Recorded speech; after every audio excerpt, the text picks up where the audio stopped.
Affairs Commissioner signed the landmark agreement. 1,716 people have been intercepted illegally crossing the Channel so far this year. James Cleverly says the deal will help tackle the problem. It means we can share information quicker, share intelligence quicker, we can operate more effectively. And the reason that's important is because the EU wants to secure its external borders just as we do.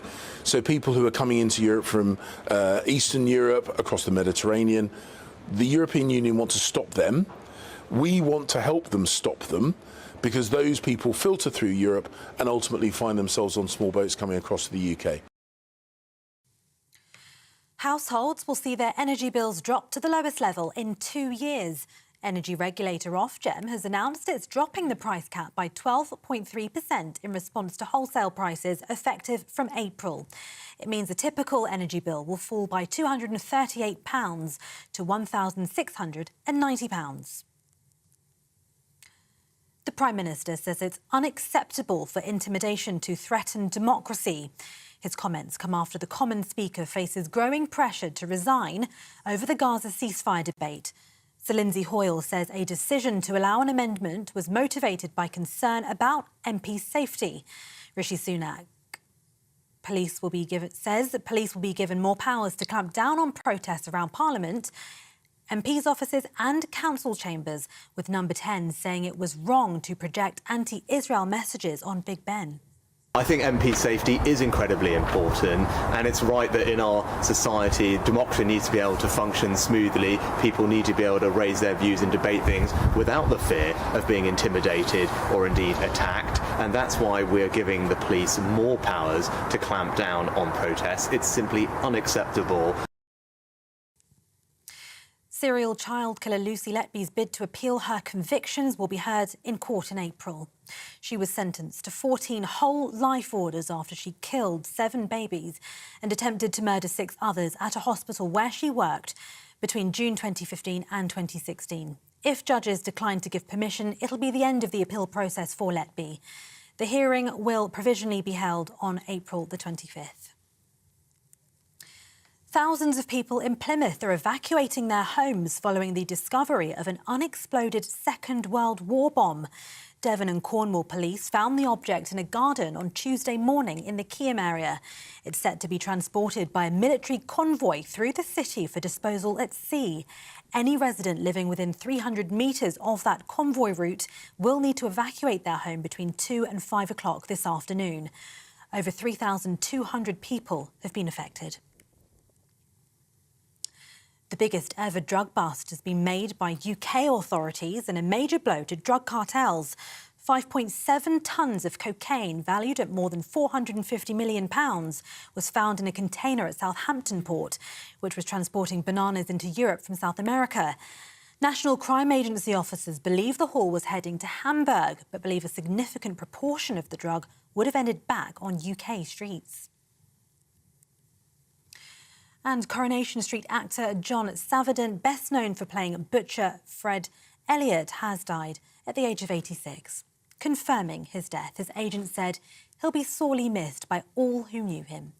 He arrived on the cobbles in 1994 and became a fan favourite. His storylines involved his disastrous love life, including 3 marriages and several failed proposals. For the latest stories, sign up to GB News Alerts by scanning the QR code on your screen or go to gbnews.com/alerts.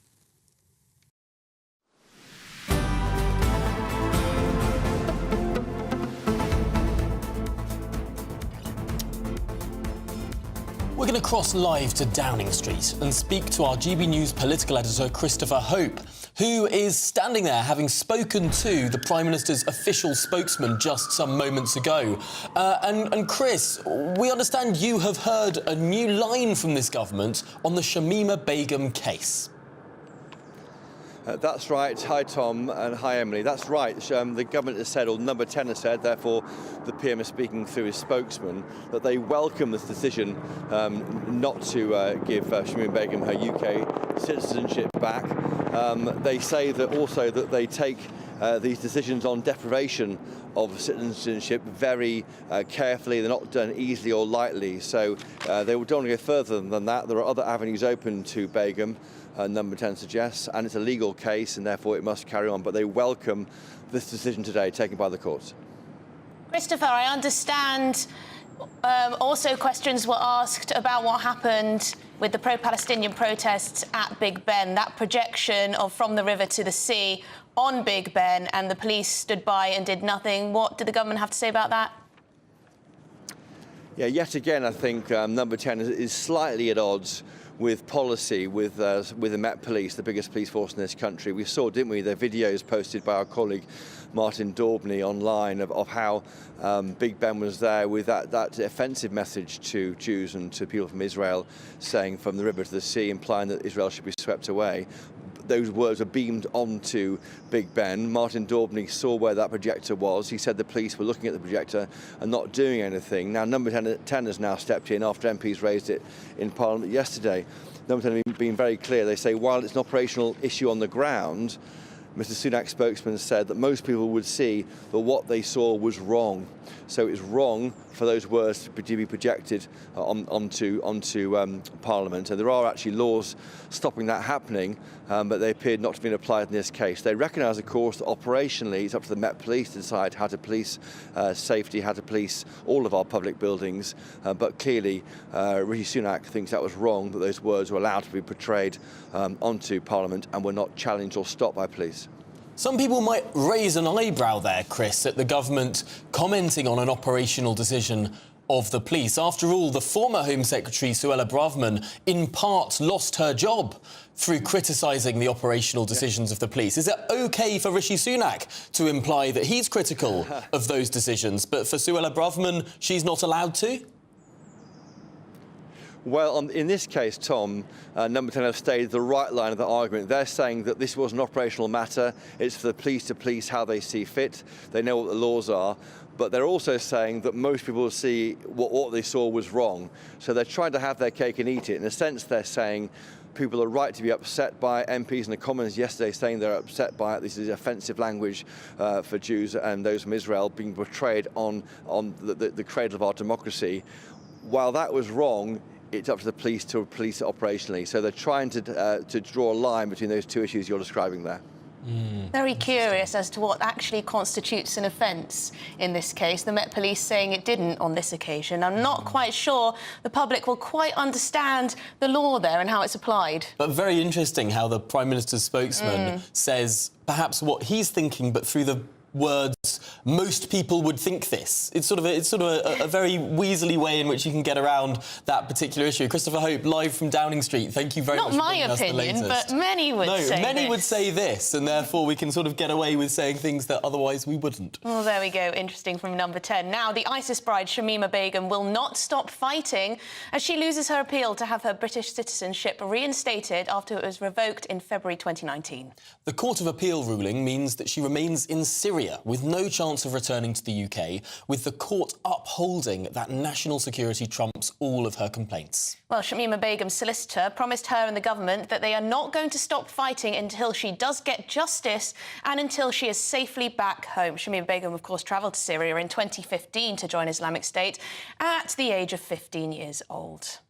Well, let's get more on this now with GB News reporter Charlie Peters. And Charlie, this has been a saga and a half. It was back in 2019 that Sajid Javid, the then Home Secretary, said that she couldn't return to the UK. It's been a long time to get this ruling. That's right, and Sajid Javid, the then Home Secretary, made that decision to strip her of her citizenship some 4 days after that interview with the Times newspaper, which made her famous the world over. And many are saying today that it's her publicity that has cost her all these legal losses over the years. Because as you'll recall, back in 2019, when she was exposed for travelling to Syria and exposed for surviving the Operation Shader operation to target Islamic State in Iraq and Syria, she said that seeing severed heads in a bin did not faze her. And we also heard accusations that she denied that she'd also been involved in stitching suicide vests to ISIS fighters. She went on to make several other ill-fated comments in these tell-all interviews with other journalists, including that the Yazidi women of the Kurdish women of northern Iraq, she saw them as almost justified in the suffering they faced, the massive abuse that happened, because the same thing happens to other women in Iraq of her Islamic persuasion. She also said that those who had been killed were enemies of Islam. But since 2021, she has undergone a sort of rapid PR campaign saying that she regrets joining ISIS. She regrets what she'd been involved with, where she'd given moral and wifely succour, possibly also operational support to one of the world's most evil terrorist organisations. In this latest appeal, where she challenged the decision by the Special Immigration Appeals Commission, she made 5 claims, saying that it was the case that she'd been trafficked in 2015. When aged 15, she'd fled from Bethnal Green to Syria. And she also said that there had been a procedural failing in the process, insofar as she had not been able to make submissions as to why she should be allowed to return and fight for her citizenship. Well, that's the only part of her submission that the 3 judges accepted today, but they went on to say that it would have made no difference whatsoever to the outcome, and that national security trumps all. Well, where does Shamima Begum go next here? Well, it was a unanimous decision today at the Court of Appeal, so her lawyers might want to fight on, as they say, and possibly take this to the Supreme Court. But even they must know that the end is surely nigh when it comes to legal approaches. What we are more likely to see now, I suspect, is a sort of moral campaign to bring Shamima Begum home, as they say. They might point to the other European and indeed some nations in the Anglosphere that have returned and repatriated foreign fighters and their wives. Canada last year repatriated 14 women who had been involved in the terror organisation, which was heavily criticised by the Conservatives in Canada. Kyrgyzstan also most recently recovered dozens of ISIS brides. But Shamima Begum, as it stands, will be receiving this news in the Al-Hol camp in northeastern Syria. 40,000 people are there. Some 10,000 to 20,000 are foreign fighters. What happens to them remains in the balance. Well, thank you very much indeed, Charlie Peters, our reporter, for bringing us that summary, that report. We're going to be having a debate later on in the show on this very issue, whether she should come back to Britain and face justice here, or whether she should essentially be left to rot in Syria. Yeah, and it's a really fascinating, really strong views on either side. We're going to be speaking to one person who believes fundamentally the only sort of justice she can get is rotting in a British prison, and another person who thinks that really it's not our problem. Getting her back in any sort of form would be a fundamental danger to the United Kingdom. But that question of how much we've been spending on all this... Yeah. It is crazy. Someone's got in touch and said, I'd much prefer my money going towards Ukraine than going towards Begum's legal challenges. But there you go. Let us know what you think. You'd think with all of the various advocacy groups, you'd think with all of the campaigns and charities and open-hearted lawyers, they could fund it. They could fund her appeals, not my taxes. Well, there you go. We're suckers, aren't we, really? But has Britain been bullied into submission? That's the claim from former Home Secretary Suella Braverman, who said Islamism is attacking Britain's institutions as well as our values and freedoms in every walk of life. She also issued a rallying call for Brits not to accept defeat and fight against the ever-growing influence of Islamism, which she called the most dangerous terrorist ideology facing the country. Well, let's get the thoughts of the co-chair of the Muslim Jewish Forum of Greater Manchester, Mohammed Amin. Mohammed, thank you very much for joining me. Now, Suella Braverman has claimed most controversially that Islamists, extremists and anti-Semites are running the country. Your thoughts? Good morning, Emily. The last I heard, Rishi Sunak was running the country along with the cabinet. I've read Suella Braverman's Telegraph article. Suella has never been known to ever be consciously calm and moderate in her language. Buried in the article are 1 or 2 valid points. As you'd expect, you can't write an article and get everything wrong, but are Islamists running the country? No, the government is running the country. She got right in that article? Well, for example, she writes about the case in Batley, where a teacher very calmly, carefully, as part of a lesson, showed an an image of, or a made-up sort of image of the Prophet Muhammad to his class after appropriate warning, etc.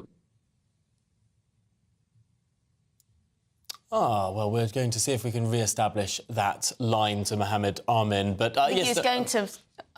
here we go. We've got Mohammed back. Sorry about that. We just lost your line for a second. But you were saying that this case of Batley is a real and present problem.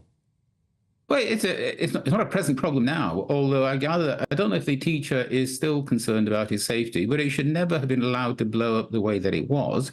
And for a teacher who's actually behaving in a perfectly sensible, calm way. So there are nuggets of truth in what she writes, but I think she exaggerates. Her language is immoderate and intemperate. And the whole thrust of the article overblows the problem. It doesn't mean that there aren't real problems, but I think it's wildly exaggerated.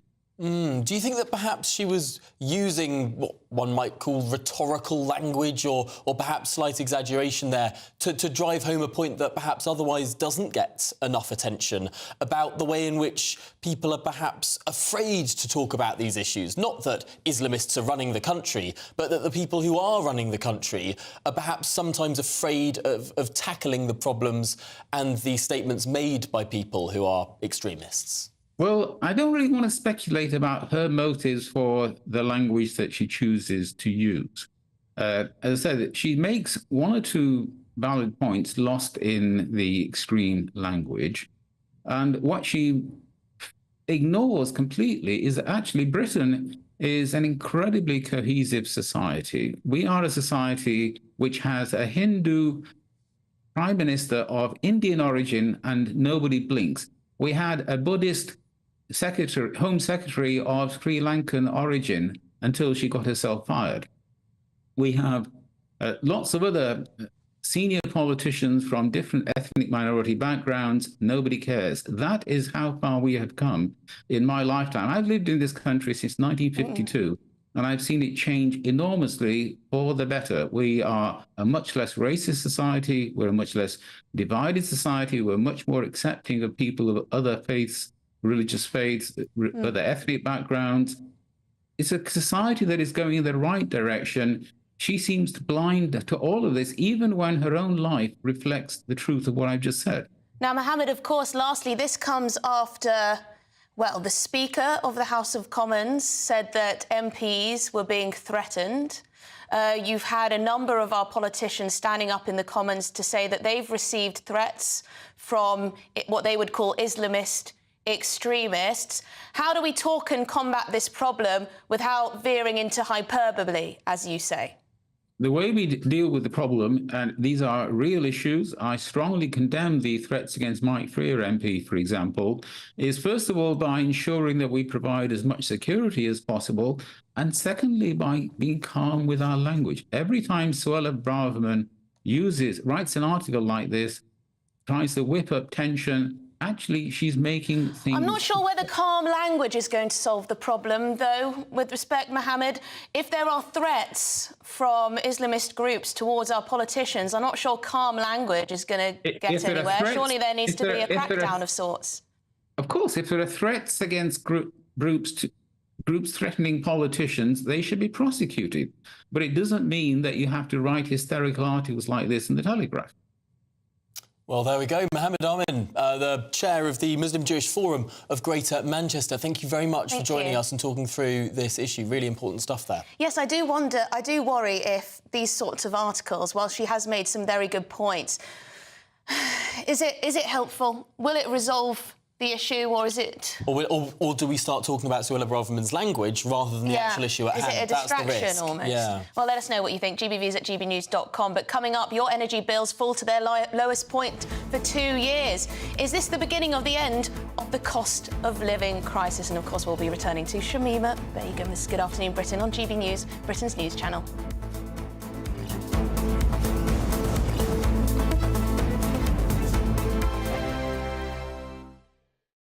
Join us every night on GB News at 11 p.m. for Headliners, which is 3 top comedians going through the next day's news stories, which is exactly what you need, because when the establishment has gone crazy, you need some craziness to make sense of it.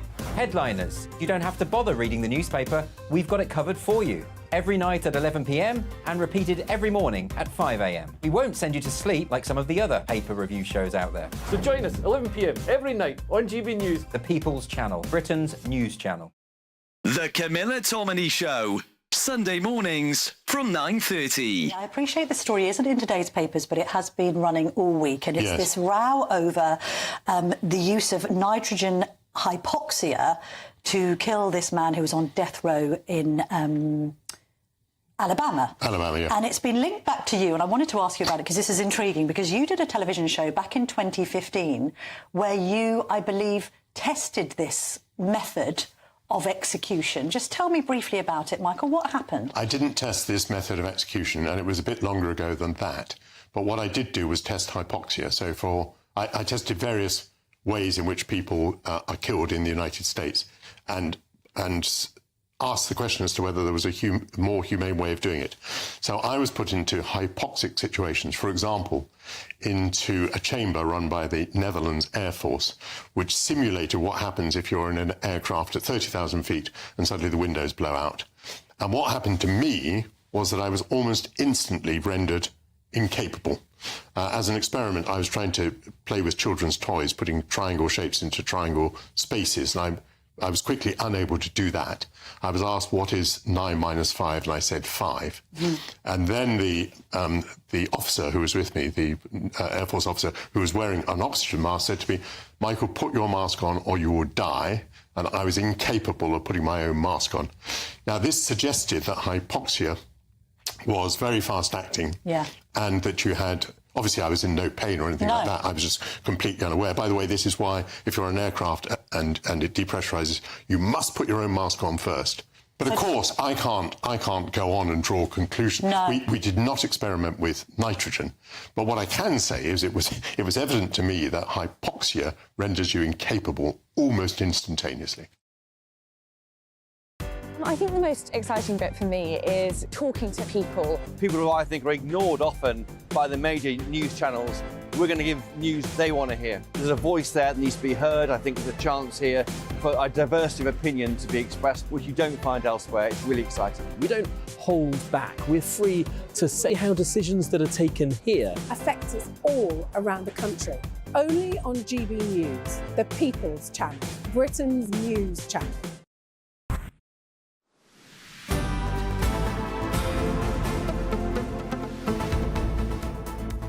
It's 12:26. You're watching and listening to Good Afternoon Britain. Lots of you have been getting in touch about Shamim Begum, wanting to have your say. We'll get to those. But first, your household energy bills will fall by £238 per year. Good news. An average of £20 a month. That's as Ofgem unveils its new energy price cap. Yes, the new price cap means household energy bills should fall by 12.3% from the current rate of almost £2,000 down to £1,690 a year. That's from the 1st of April. And, of course, this is based on a typical dual-fuel household in England.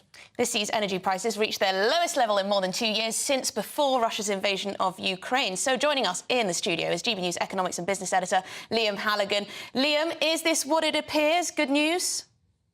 It is broadly good news, Emily, and it reflects the fact that we've had a relatively mild winter, the second relatively mild winter since Russia invaded Ukraine back in February 2022. That's kept wholesale gas prices relatively low, and we still generate about 40% of our electricity from gas, and the spot price of gas, as we say, the market price of wholesale gas, really does determine electricity prices due to the weird way our electricity market works, but that's a whole nother story for another time. Let's have a look at some of the specific numbers that are going to impact GB News viewers and listeners, their households, their families, their utility bills. And we're talking here about the combined gas and electricity bill for the typical household using a typical amount of energy. And here are the specifics.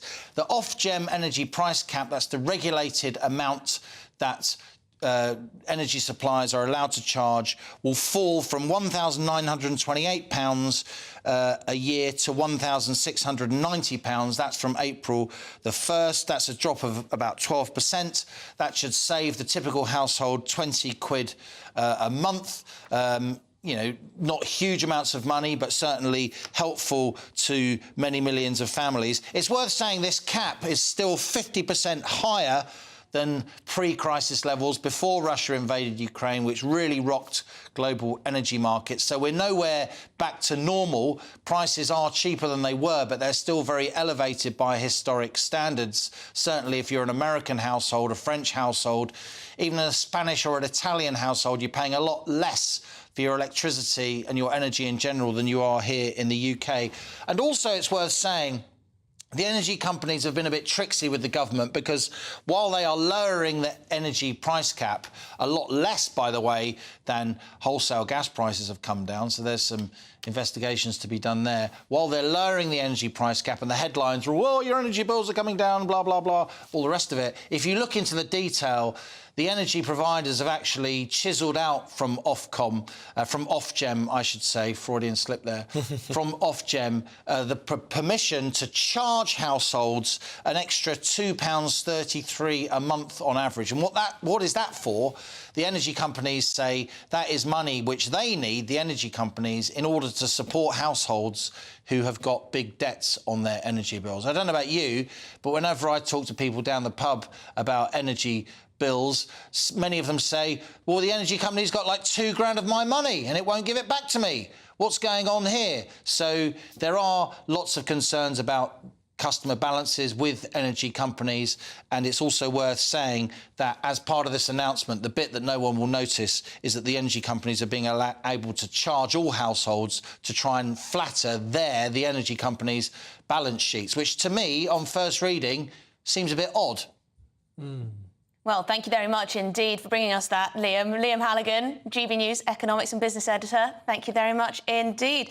Now, lots of you have been getting in touch about Shamima Begum. She's lost her appeal again to come back to Britain to regain her British citizenship. Peter says Shamima was born in Britain, so is British. Whether we like it or not, she should never have had her citizenship revoked. I say let her come home. She can face trial and serve in prison here.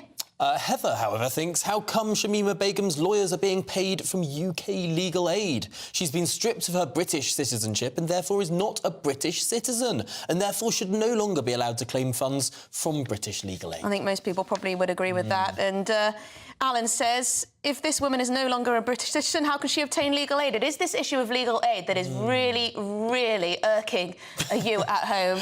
And Steve. What Steve said. What Steve said, go on. Steve said, so her appeal has been denied.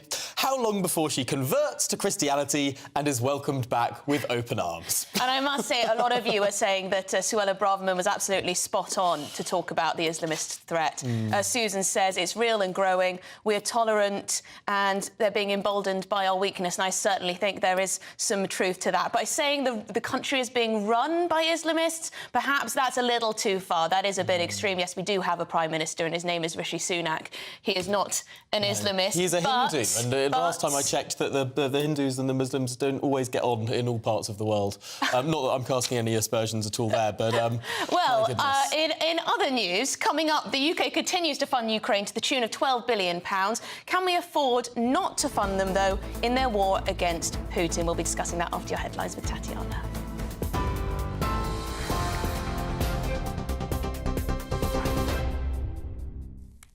Emily, thank you very much and good afternoon. The top stories at 12:32. ISIS bride Shamima Begum has lost an appeal over the removal of her British citizenship. The now 24-year-old was a teenager when she left the UK to travel to Syria and joined the so-called Islamic State. Her citizenship was later revoked on national security grounds.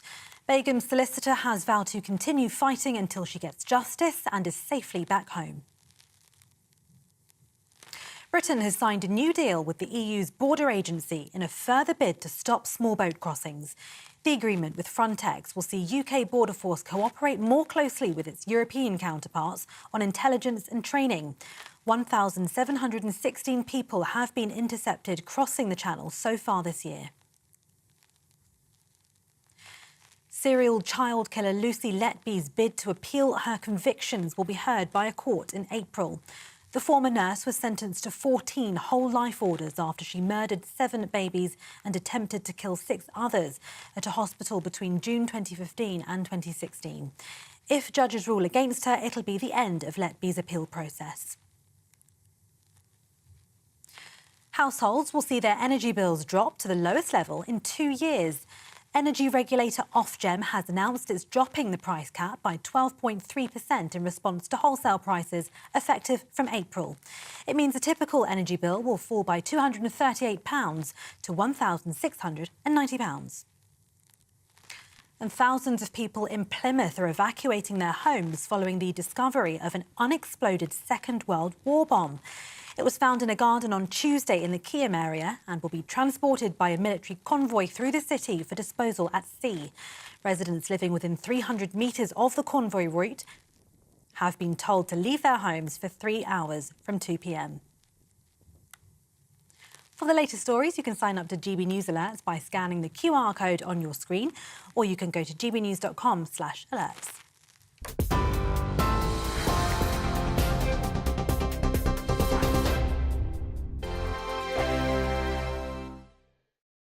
Every Sunday from 11, join Michael Portillo. There'll be topical discussion, looking at the week before and the week to come. So kick back and relax at 11 a.m. on Sundays on GB News with me, Michael Portillo. GB News, the People's Channel, Britain's news channel. Your weekend starts here with Friday Night Live with me, Mark Dolan, 8 till 9 on GB News. Big stories, big guests and big laughs as we get you ready for a cracking weekend. That's Friday Night Live with Mark Dolan. Fridays 8 till 9 on GB News. Bring your own drinks. The admission's free.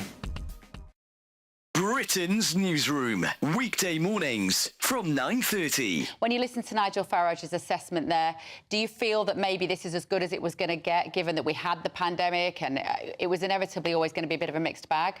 Well, I think it's a bit of a poor excuse from Nigel there that they haven't done it properly.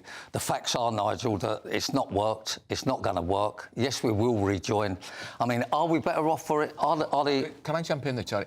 We're going to rejoin under which government? Because Labour aren't going to do that, unless you don't think... But I mean, it's going to be unavoidable not to join, because I think it's getting worse and worse for us. I mean, let me just say this. Are the NHS better because we're out of Europe? No, they're not, because they're not employing more staff. Is the building trade better off? No. Is travelling abroad or to the EU or staying in the EU, are we better off? No. Are we better off because foods rise because of the EU? No. Are we better off with imports and export? No, because they're taking longer. The overall result is that we're not better off. The killer point here is 57% of the public would now vote to remain. 33% would leave. Surely that's the telling point. It depends on the pollster, Charlie, because we were talking to a very good pollster earlier who said there's no enthusiasm for any change in a year. Maybe 10 years, they might be thinking about it. Belinda de Lucia, let's bring you in. I'm sure you want to react to what Charlie said. I mean, who would have thought that the UK wanting to run its own affairs and making our politicians more accountable would be so revolutionary? EU Parliament voted a majority to get rid of the vetoes, the last remaining scraps of democracy that the EU had. Now, luckily for EU citizens at the moment, you know, it means a treaty change to actually go forward. But that is the mood. The ever closer union. We have dodged a federalised, globalist, international, power-gobbling, anti-democratic organisation, and that's worth more than a few trade and travel perks for a few wealthy people in this country. Hear, hear. Belinda de Lucia, Charlie Mullins, great to see you both. I'm Andrew Doyle. Join me at 7 o'clock every Sunday night for Free Speech Nation, the show where I tackle the week's biggest stories in politics and current affairs with the help of my 2 comedian panellists and a variety of special guests. Free Speech Nation, Sunday nights from 7 on GB News, the People's Channel, Britain's news channel.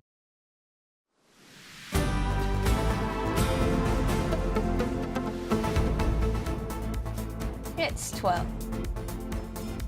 It's 12:38, and on the eve of the second anniversary of the war in Ukraine, there are, of course, growing concerns about Kyiv's ability to continue fighting effectively.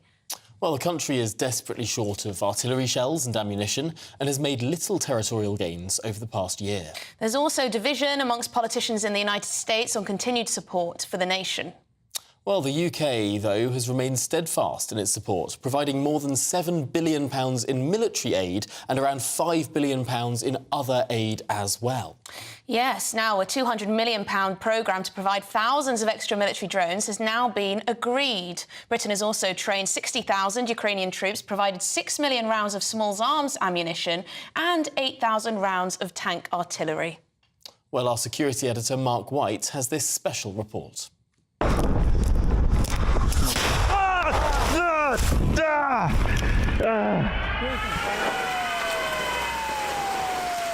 Across large parts of eastern and southern Ukraine, the war with Russia continues to rage. And as this conflict enters its third year, the scale of the destruction and the number of casualties inflicted on both sides has been immense. The Ukrainian army was widely praised for its early successes, driving the numerically superior and better equipped Russian military back from significant chunks of the territory it seized in the early days of the invasion. But military analysts agree the war of late appears to have reached stalemate.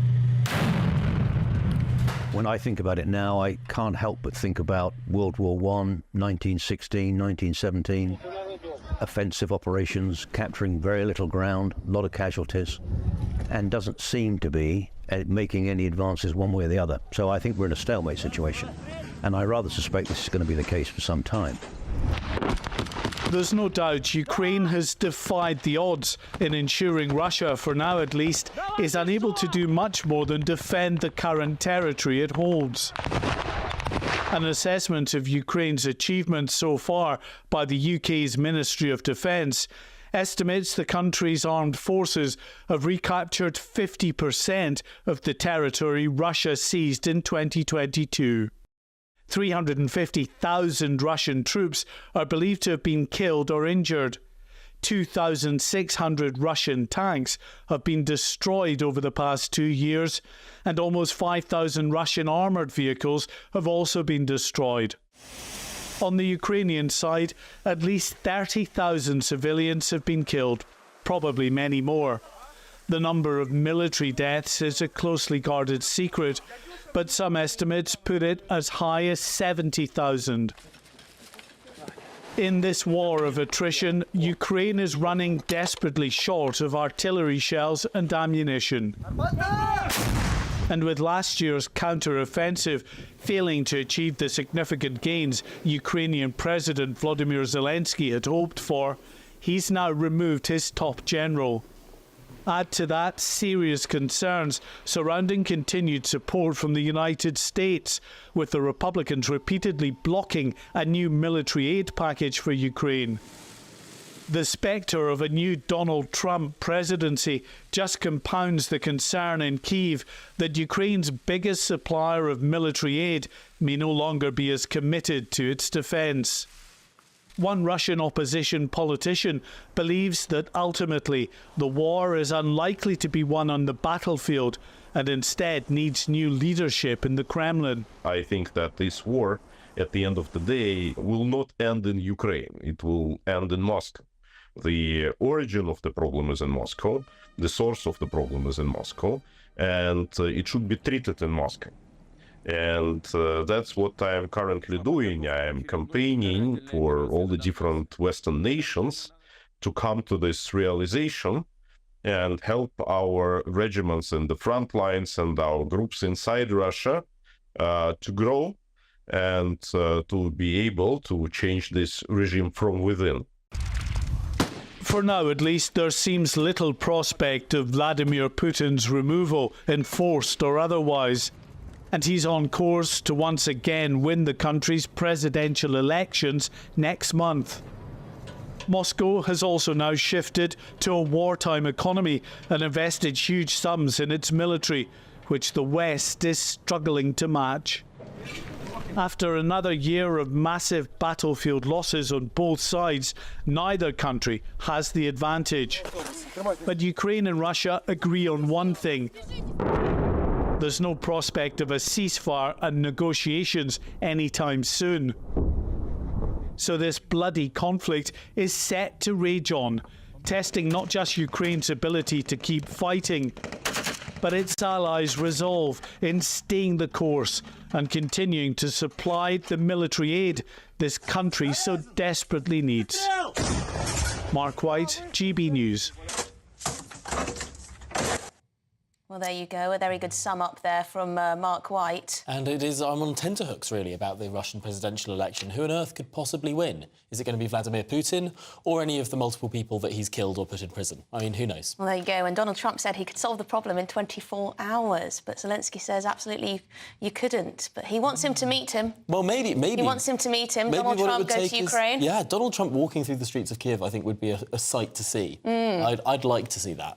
Well, there you go. But coming up, we're going to be talking a little bit more about the ISIS bride, Shamima Begum. Your views are flooding in on this one. She apparently remains defiant, despite, of course, losing yet another appeal. Do you think she will actually end up ever coming back to Britain? She's going to take this as far as it can go. Phil has an idea. Go on. He says if Shamima Begum ever arrives at Dover on a dinghy, what happens then?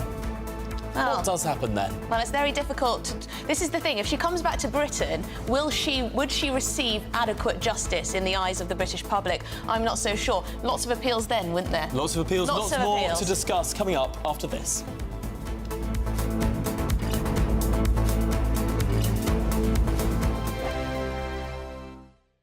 In the GB Newsroom, we bring you the news as it happens. With our team of dedicated journalists across the UK, we're ready to give you accurate reporting every day. When the news breaks, we'll be there with bulletins on GB News, the People's Channel, Britain's news channel. Lee Anderson's Real World. Fridays from 7 p.m. Dr. Jane Jones, who's the clinical lead for Care After Combat. Yeah. Jane, thanks for coming. And just tell me a little bit about your organisation. What do you do? OK, well, thank you for having me here so we can talk about Care After Combat. So we are an organisation, a charity, who work into the prison system, working with military veterans who've somehow got involved with the justice system and... So there's quite a high population of ex-servicemen and women in our prisons. Why is that, do you think?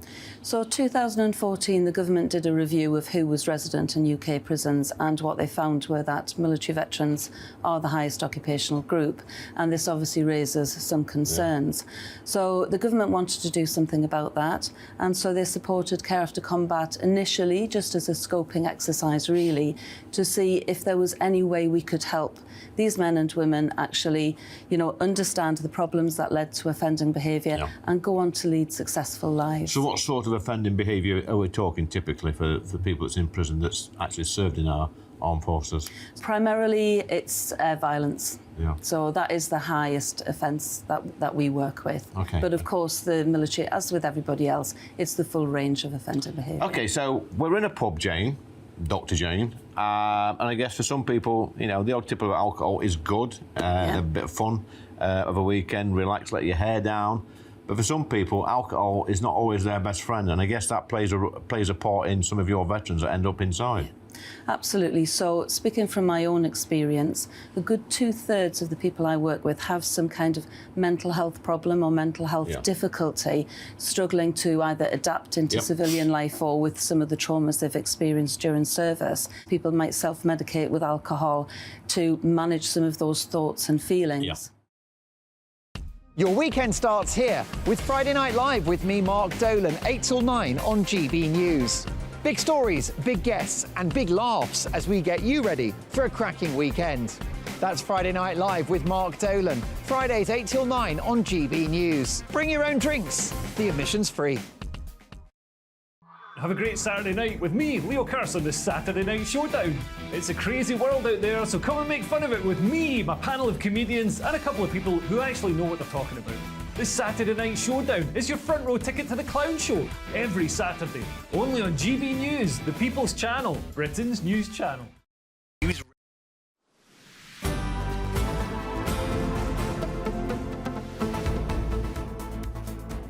Good afternoon, Britain. It's 12:48, and before the break, we were discussing how the UK has provided more than £7 billion in military aid to Ukraine over the past 2 years. Yes, a further £200 million, a programme costing that, is now on the cards.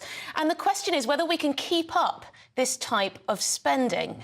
Well, joining us now is a lecturer from the University of London's Department of Practice and Policy, Oksana Piesik, Oksana, thank you so much for joining us here on Good Afternoon Britain. The numbers are pretty large. 7 billion in military aid, another 5 billion in aid that's not military, £12 billion overall. Is it worth it for the British taxpayer? I mean, I think this is the smartest investment that we can make in terms of providing security. We're at a very vulnerable point in history. This is the first major conventional war in Europe since World War II, the first annexation since World War II, the greatest threat since maybe 1950 Cold War, nuclear weapons potential. So there's a pretty big consequence of not investing, and security is not free. Oksana, if we had not provided this level of military aid and other Western nations hadn't done so, like the United States, of course, what would the picture look like right now? Well, I think another aspect of this is actually fiscal responsibility. The U.S. has spent $113 billion and is now debating another $60 billion in combined aid for Ukraine. And if we compare that to UK figures, that's significantly less from the UK side. But even then, if we look at those stats from the US, that's still only 0.65% of their federal budget. So really a tiny proportion. And if it had been less than that, we would be looking at potentially Russia getting bold enough to enter into other NATO territory. And that, in the long run, is going to cost the taxpayer a lot more. If we invest in terms of ensuring that aid and support is getting into Ukraine now, then we're not going to have to pay a bigger bill down the line with the potential threat of NATO being dragged into it. That's such an interesting point. 0.65% of the US military budget. How does that compare to Afghanistan or Iraq, for example? So again, this is much less than some of the other 20-year-plus wars where the US has been involved in. So I think there is a really good argument for not just self-interest, but also on a moral perspective. What we're fighting here for is democracy versus autocracy. And I don't think that there is really a better investment rather than freedom.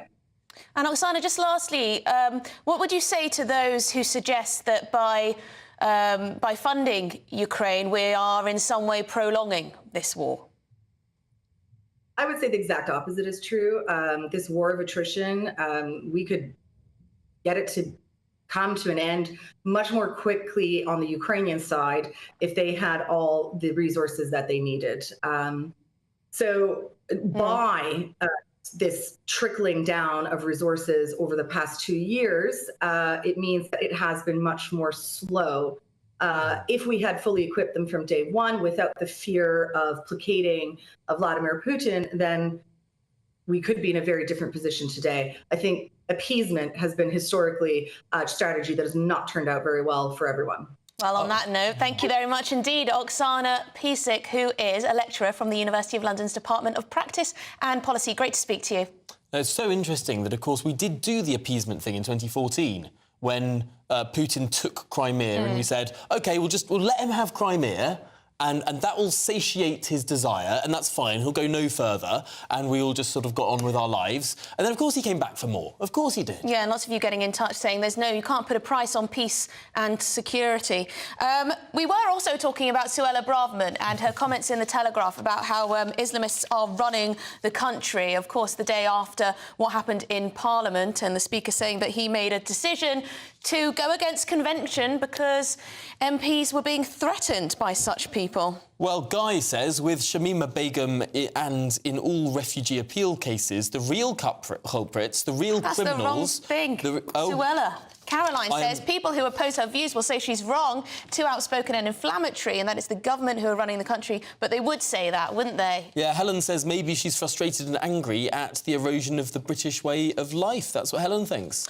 And Mike says Suella Braverman is just using language which we all say, and we understand her and like her for that. She's not overblowing the situation. Whereas Noel says the UK is diverse, welcoming and less racist than it was many years ago. However, there are thousands in our country who are using our own tolerances to promote their own intolerances. I think Really that's spot interesting on. point. I think that is Yeah. spot on. Sometimes we're too tolerant of the intolerant, I would say.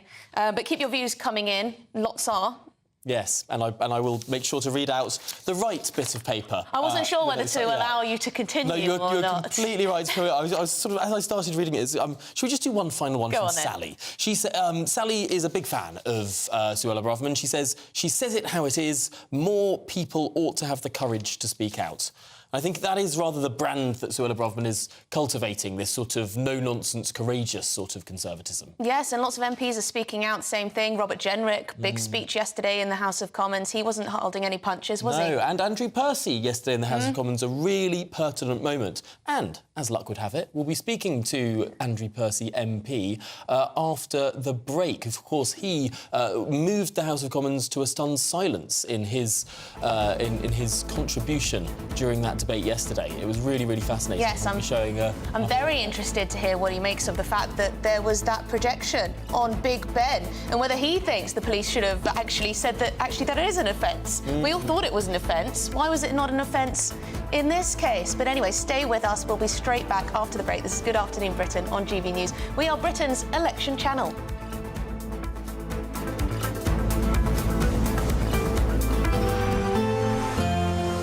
A brighter outlook with Box Solar, sponsors of weather on GB News. Good afternoon, welcome to your latest GB News weather update with me, Annie, from the Met Office. There'll be further showers through the rest of the day, some sunny spells too, but for all of us, it is feeling cooler than of late. That's as we've got a colder air mass upon us. It's much colder than we've seen through the beginning of February. We've got a westerly wind as well. That's been pushing in showers mainly to western areas so far today, but they will push into the east through the evening. So it will be a slightly damp evening across parts of the southeast. Further west though and north, it should turn a little drier as the night progresses, and for many areas it will be dry by the morning. However, it's going to be much colder than recently tomorrow morning. We'll likely see a frost quite widely, also a risk of ice where we have seen any showers. There's potential for some mist and fog to develop as well. That could be slow to clear across central areas through Saturday morning, but away from that it should be dry and bright to start the day. Cloud will bubble up as the day progresses though, and we will see a risk of showers through the afternoon. However, the showers will be lighter and fewer than on Friday, so you've got less of a chance of seeing them. And in any sunshine, it won't feel too bad. Highs of around 9 or 10 degrees in the south. There'll be another cold start to the day on Sunday, but we will see some more persistent rain spreading in across the south. There is some uncertainty in exactly the details of how widespread that will be across the south. However, it does look like it will clear into Monday to give us a fine start to the new week, but further rain will arrive in the north on Tuesday. That warm feeling inside from Boxed Boilers, sponsors of weather on GB News.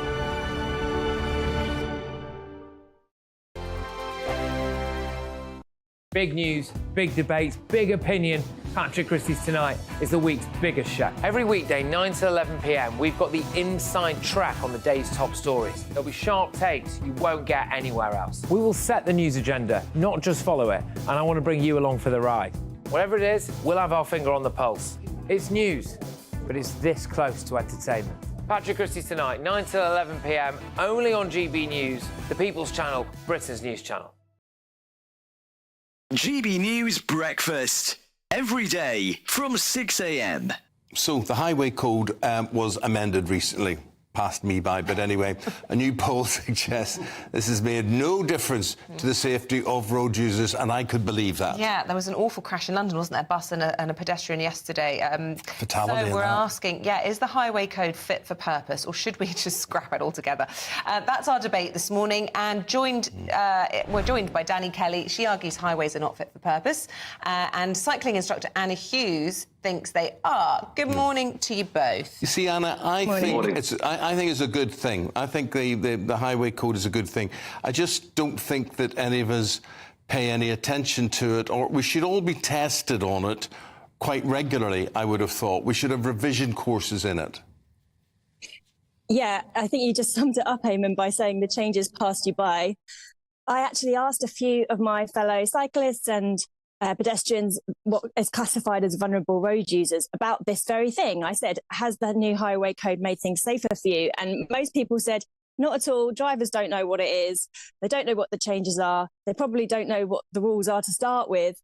And as you've just said, doing refreshers is a really good idea. It's a bit bizarre that we're given a license to operate this quite dangerous machinery, and then we're never tested again, and especially not on the highway code, which is, especially when it changes, why wouldn't we be retested on that or have to do refresher courses on it? You know, there are conflicts on the road, there are fatalities. It makes sense to be aware of what the highway code says, because it is there to keep us safe. Yeah, and Danny Kelly, when I think back, I think it was 1999 I passed my driving test. Hardly any bikes on the road then, to be honest, probably virtually none. I'm Christopher Hope. And I'm Gloria DiPiero, bringing you PMQ's Live here on GB News. Every Wednesday, we'll bring you live coverage of Prime Minister's questions when Rishi Sunak and Sir Keir Starmer go head-to-head in the House of Commons. We'll be asking our viewers and listeners to submit the questions that they would like to put to the Prime Minister, and we'll put that to our panel of top politicians in our Westminster studio. That's PMQ's Live here on GB News, Britain's election channel.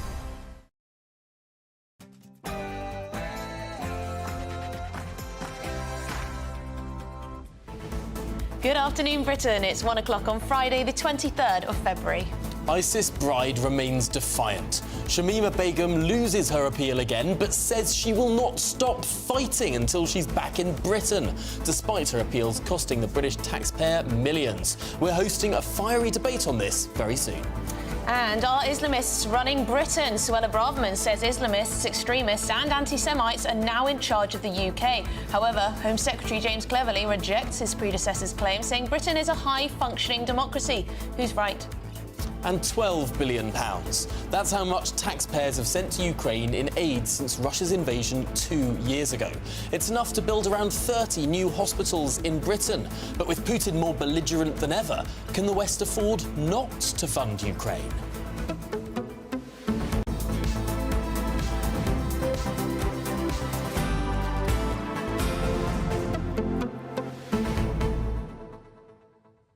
Well, we're going to be speaking to Andrew Percy, who made a barnstorming intervention in the House of Commons yesterday. He said it was outrageous for a genocidal chant, in his words, to be projected onto Big Ben. The police have decided not to take any action there. They say it's not a criminal offence. Lots of people thought it was a criminal offence. And it's really curious because it takes some planning, some preparation, and it's really fairly obvious if you set up a projector on Parliament Square just opposite what should be one of the most secure buildings in the country. I find it quite hard to understand how the police didn't see where that projection was coming from. I kind of find it quite hard to think, could the police not have put something in front of the projector? Yes. To stop it from projecting? Is that beyond the wit of man? Yeah, it is bizarre. I should say it was the Campaign Against Anti-Semitism that said the projection was of genocidal language, but Andrew Percy has spoken out very strongly against this type of thing, and it'll be very interesting to hear what he has to say also about Suella Braverman's intervention in The Telegraph. So we'll get to all of that with him, but first your headlines with Tatiana.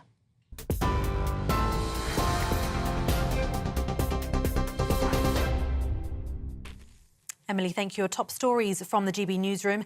ISIS bride Shamima Begum has lost an appeal over the removal of her British citizenship.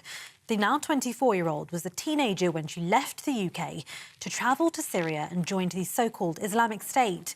Her citizenship was later revoked on national security grounds. Begum's solicitor has vowed to continue fighting until she gets justice and is safely back home. Human rights lawyer David Haig says other avenues can still be pursued. What happened with the Court of Appeal, they've upheld the decisions of the Special Immigrations Appeal Court earlier, and this is, a long journey that Ms. Begum's been on, and it's certainly, though, not the end of the court battles, and it certainly was a resounding rejection. But now we look towards the Supreme Court, and I'm sure her legal teams will be doing that. So it's not the end. Britain has signed a new deal with the EU's border agency in a further bid to stop small boat crossings.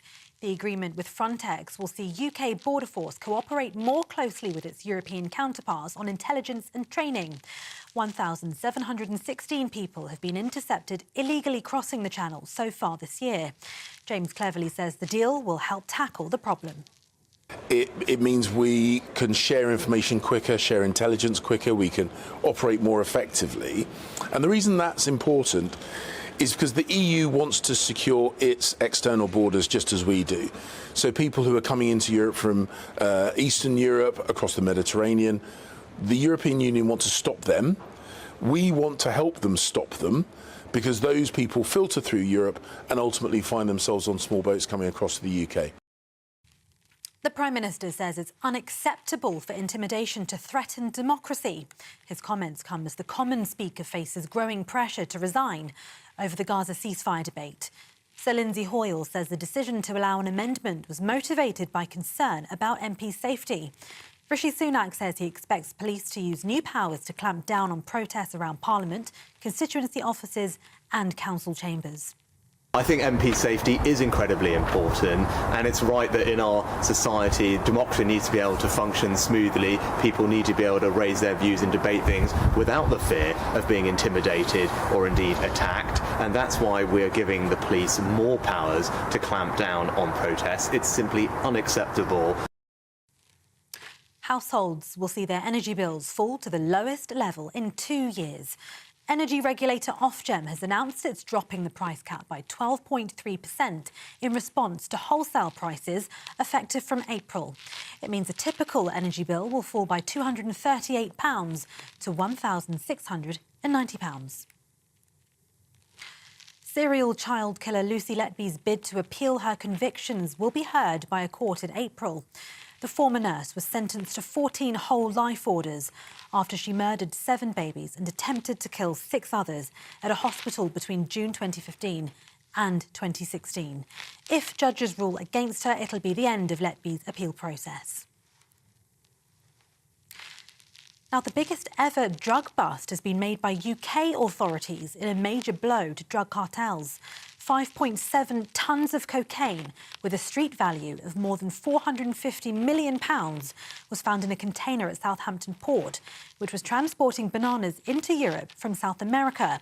National Crime Agency officers believe the haul was heading to Hamburg, but they say a significant proportion of the drug would have ended back in the UK. Thousands of people in Plymouth are evacuating their homes following the discovery of an unexploded Second World War bomb. Devon and Cornwall police found the object in a garden on Tuesday morning in the Keyham area. It was set to be transported by a military convoy through the city for disposal at sea. Any residents living within 300 metres of the convoy route have been told to evacuate their home by 2 o'clock this afternoon for 3 hours. Over 3,200 people have been affected. And Coronation Street actor John Savardon, best known for playing Butcher Fred Elliott, has died at the age of 86. Confirming his death, his agent said he'll be sorely missed by all who knew him. He arrived on the cobbles in 1994 and became a fan favourite. His storylines involved his disastrous love life, including 3 marriages and several failed proposals.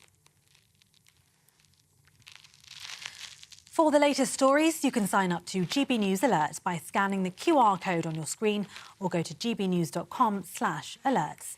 Now back to Tom and Emma.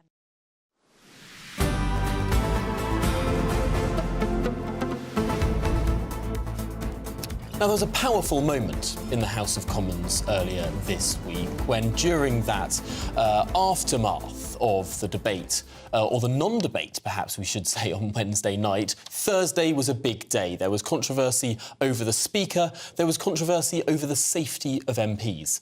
And one of the most powerful interventions in the House of Commons came from Andrew Percy, the Member of Parliament for Brigg and Goole. This is what he had to say. I was in Israel last week meeting with friends and survivors and hostage families, and I actually felt safer in Israel than I do in this country at this moment in time. And I have 2 reflections on that visit and on what happened yesterday.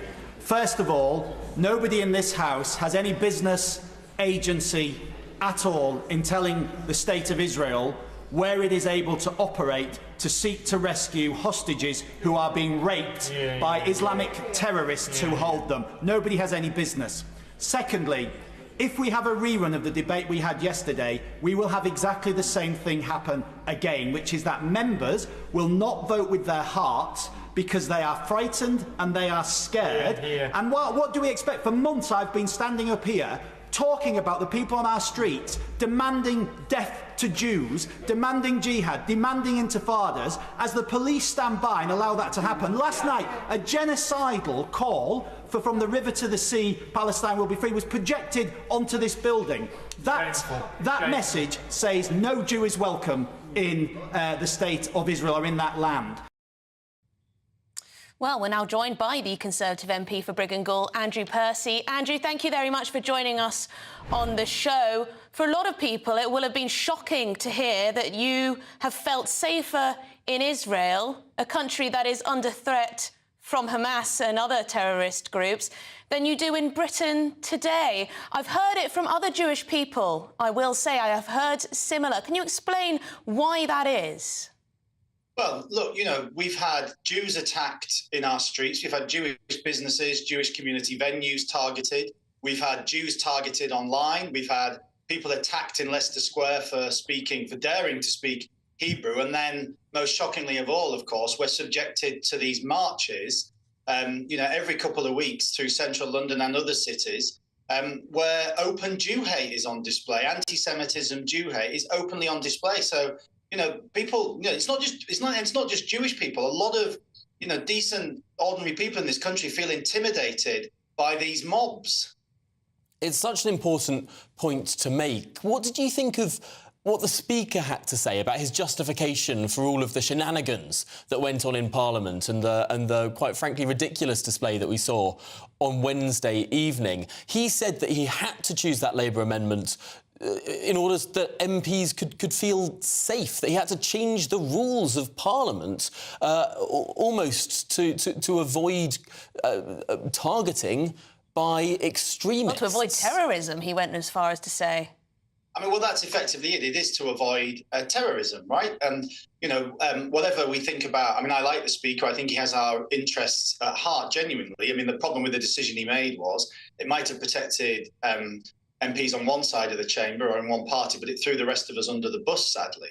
But it's a completely outrageous situation. But it's not the first time we've had this, which is that, members of Parliament are intimidated, threatened. And I had a conversation with one yesterday who I won't name, who told me that, they would have stayed away from the vote. Others have said this. And they explained to me the intimidation and the abuse they've been coming under, which means that they don't feel they can exercise their vote or their voice on this issue because they're frightened. And not just frightened of an electoral backlash. OK, politicians always, well, not always, but often cave to the fear of an electoral backlash, but a violent backlash. A backlash on them which will involve violence to them or their families. I mean, it's completely unacceptable.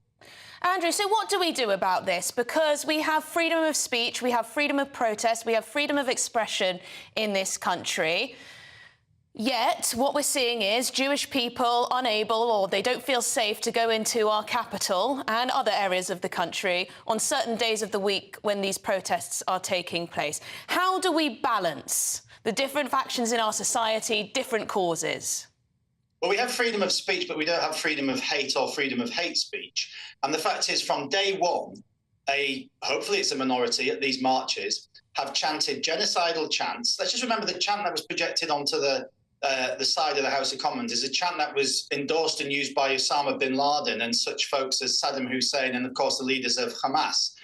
So we shouldn't be allowing that. That has been chanted from day one. Never mind the calls for an intifada. Let's remember what happened in the last intifada in Israel. People walked into a pub and blew themselves up. Buses were blown up. Children were murdered. But yet the police have stood by while people marched through our streets calling for a socialist intifada. I mean, what utter nonsense. And, of course, people have been in open display of the Houthis, plus all sorts of other kinds of anti-Semitic imagery. And the police have stood by largely, and they've allowed people to chant for genocide. If this has been nipped in the bud from the beginning, we may not be in this position, but it's emboldened these people.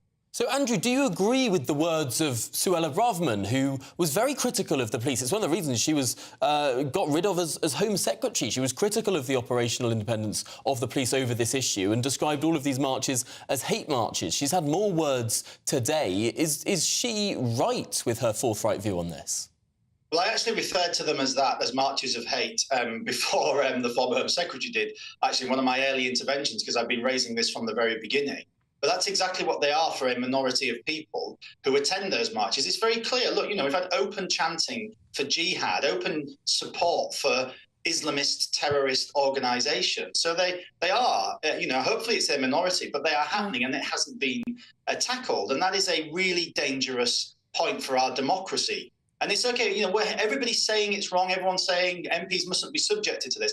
I haven't heard a single change or explanation for how we're going to prevent it happening again, because it will happen on other issues as these people are emboldened now. Andrew, I think you're absolutely right to point out that there are extremist voices on these marches, but a lot of people would say that there are many people going on these marches who are simply concerned about the loss of life in Gaza and the deaths of children and the absolute carnage that we're seeing. How can you ban those types of people who are just concerned about the loss of life? Well, it would be nice if they turned up then to express their opposition to the continued governance by Hamas then, who are the people who are subjecting Gazans to what is happening at the moment. But also, if I started and I found myself on a march on a cause I believed in, and I looked around at myself and I happened to find myself with a bunch of neo-Nazis or neo-fascists, I might consider whether or not this is the place for me to express those genuinely held concerns on whatever particular issue it is. So, by your friends be judged, right? If you are prepared to turn up to march week after week after week, where there are genocidal chants, anti-Semitic signs, then this is not the place you should be expressing what is, doubtless for many people, a genuine concern about the humanitarian situation and the conflict. But maybe you should, find a different venue or a different way of expressing that concern, not stand alongside people who have called for the open murder of Jews. So presumably there needs to be tougher policing on these marches then, or perhaps a greater sense of awareness. I remember it was only last Saturday that Jeremy Corbyn was pictured at the front of one of these marches, and it was just over his left shoulder, where you could see the most outrageous trope of a Jewish baby sucking on a bottle full of blood being held by the United States Statue of Liberty. The oldest form of hatred, of blood libel there, just over the shoulder of Jeremy Corbyn, clearly in a picture. And no one seemed to notice or perhaps even mind on that march. Well, I think with that particular individual, it's not the first time he's found himself in close proximity to such signs, I believe, in some Facebook groups. But let's leave him out of it. The fact is that there have also been Labour MPs who've attended these marches and have spoken at these marches. And that is something they should consider very carefully, because it is giving an endorsement to marches that lots of people in the Jewish community and beyond actually feel very intimidated and very frightened by. My understanding of race and religious hatred laws is that the police should approach it from the view of the victim. And we have victims here saying, I feel frightened, I feel scared to be in central London as a Jew, because, Jews have been attacked by some of the protesters, verbally attacked at the very least, on the way to these marches. And I thought the police were meant to come in from the point of view of the victim here, and that doesn't appear to be the case. It's almost on some occasions if the Met Police have been the PR arm of some of these protests. Yes, and how many Jewish people are hiding their Star of David or taking off their kippah every time they go in central London. Thank you very much indeed for your time, Andrew Percy, Conservative MP for Brigg and Goole. Yeah, really, really powerful that. I mean, it's not the first time that I've heard someone Jewish say that I feel safer in Israel, a country that is under constant threat, than they do in this country. But to hear it on the green benches so powerfully yesterday in Parliament was a real moment. Well, should we speak to Christopher Hope, our political editor, who's been listening in to that interview just there with Andrew Percy. Christopher, your reaction? Yeah, Andrew Percy speaks from the heart. To hear him say he feels safer in Israel than the UK is shocking. I mean, but that's how people from the Jewish faith feel at the moment, and that's why I think Number 10 has made very clear that when that projection was made on Wednesday night from the river to the sea, which is about sweeping away the state of Israel onto Big Ben, or the Elizabeth Tower, I should say, with Big Ben inside it, they made clear that's not something they wanted to see. But of course, they're not going to say the police got it wrong. It's a police operational decision. But in terms of the PM's view on that, most people think that was wrong. This article in today's Telegraph by Suella Braverman, the former Home Secretary, is certainly setting the weather here in Westminster. We're seeing Sadiq Khan, who's the Mayor of London. He's just put out a message on social media saying that Suella Braverman seems to be doing her best to outflank Enoch Powell. It's a poisonous attempt, he said, to drive a wedge between our communities and serve her own naked ambition. Now more than ever, we should be seeking to unite, not divide. Just to remind viewers and listeners what Suella Braverman said. She talked about Islamist cranks and left-wing extremists hijacking UK institutions, bullying our country into suspicion, was a quote. This is a crisis, she says. Fight back must start now with urgency. She said that Sir Keir Starmer, who of course is Sadiq Khan's party leader, bowed to the mob when, of course, he persuaded the Speaker of the House of Commons to accept a second motion to allow MPs to vote for their policy, the party's policy on Gaza, on Wednesday, forcing a walkout by the SNP and Tories. She said there, it's one of the most shameful days of our democracy. By effectively taking the PM, she also said that Sir Keir Starmer had effectively taken the Speaker hostage and brought Parliament into disrepute. So the language is getting more and more difficult, more and more maybe inflammatory at the moment. You've got when you're chucking Enoch Powell's name around between political leaders, it's not very good. No, not very good at all. Thank you very much indeed, Christopher Hope, our political editor there outside number 10. What I will say about what Andrew Percy had to say, I just think the majority of the British public who don't feel they have skin in the game in this conflict are just fed up of seeing it play out on our streets. The disruption and the absolute shenanigans in Parliament. Yeah, but and clearly there are some people who are in breach of the law as it is currently written on those marches who I think some people feel are not facing the full force of the law that they could. Yeah. But it's not like it would be right to or proper to arrest everyone on that march. And of course people should have the right to march, but I suppose it's the most extreme elements that really let the whole thing down. Yes, have we got time for some views on Ukraine? I believe we do. I believe we do. Now, we were talking about Ukraine and, of course, the amount of money that we've been funding Ukraine with and its military efforts, whether it's worth it, whether we should give more, whether we've given too much, even. But Caroline says, I support funding for Ukraine, and any right-minded person would. If we all stopped funding Ukraine, Putin would take over the whole of Ukraine. He will then force his might on all the other ex-Soviet countries because he's not scared of NATO. It's interesting as well. I think this idea that if Russia takes Ukraine, the fighting stops. I mean, we interview Ukrainian people all the time. They are so tenacious. If Russia were to take over Kiev, it's not like they would suddenly stop fighting. There'd be some sort of guerrilla resistance campaign. It would go on and on and on, even though not officially. But Alan disagrees. Alan says, we're now too poor and weak to be involved in war games, except perhaps in a very junior role. We are unable to run ourselves effectively. Even our own nuclear weapons are unreliable, and we can't afford a functioning military. Well, yes, we did see one flop into the sea, didn't we? I mean, in my view, I think we'd end up regretting it very much if we did not back Ukraine in this war. But Paddy says, simple choice, we either spend money now or shed blood later. Putin won't stop if he takes Ukraine. Yes, can you put a price on security and peace? Well, coming up, a fiery debate on Shamima Begum. Should she be back in the UK? Where should she face justice? And frankly, should we be paying for it?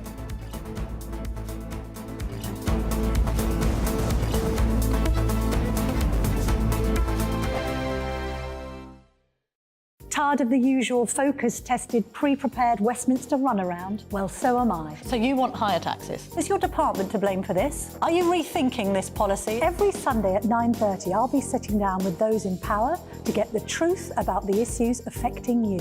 Let's be honest, we've known about the cost pressures of this project for years, not months. That's the Camilla Tominey Show, a politics show with personality. On GB News, the People's Channel, Britain's news channel. Patrick Christie's Tonight. Weekdays from 9 p.m. So a new poll has revealed that Gen Z or Gen Z, I don't know how I'm supposed to say it, and British boys and men are more likely to believe that feminism has done more harm than good when compared with older respondents. So the polling also found that a quarter of UK males aged 16 to 29 believe it's harder to be a man than a woman, with 1 in 5 looking favourably upon controversial influencer Andrew Tate.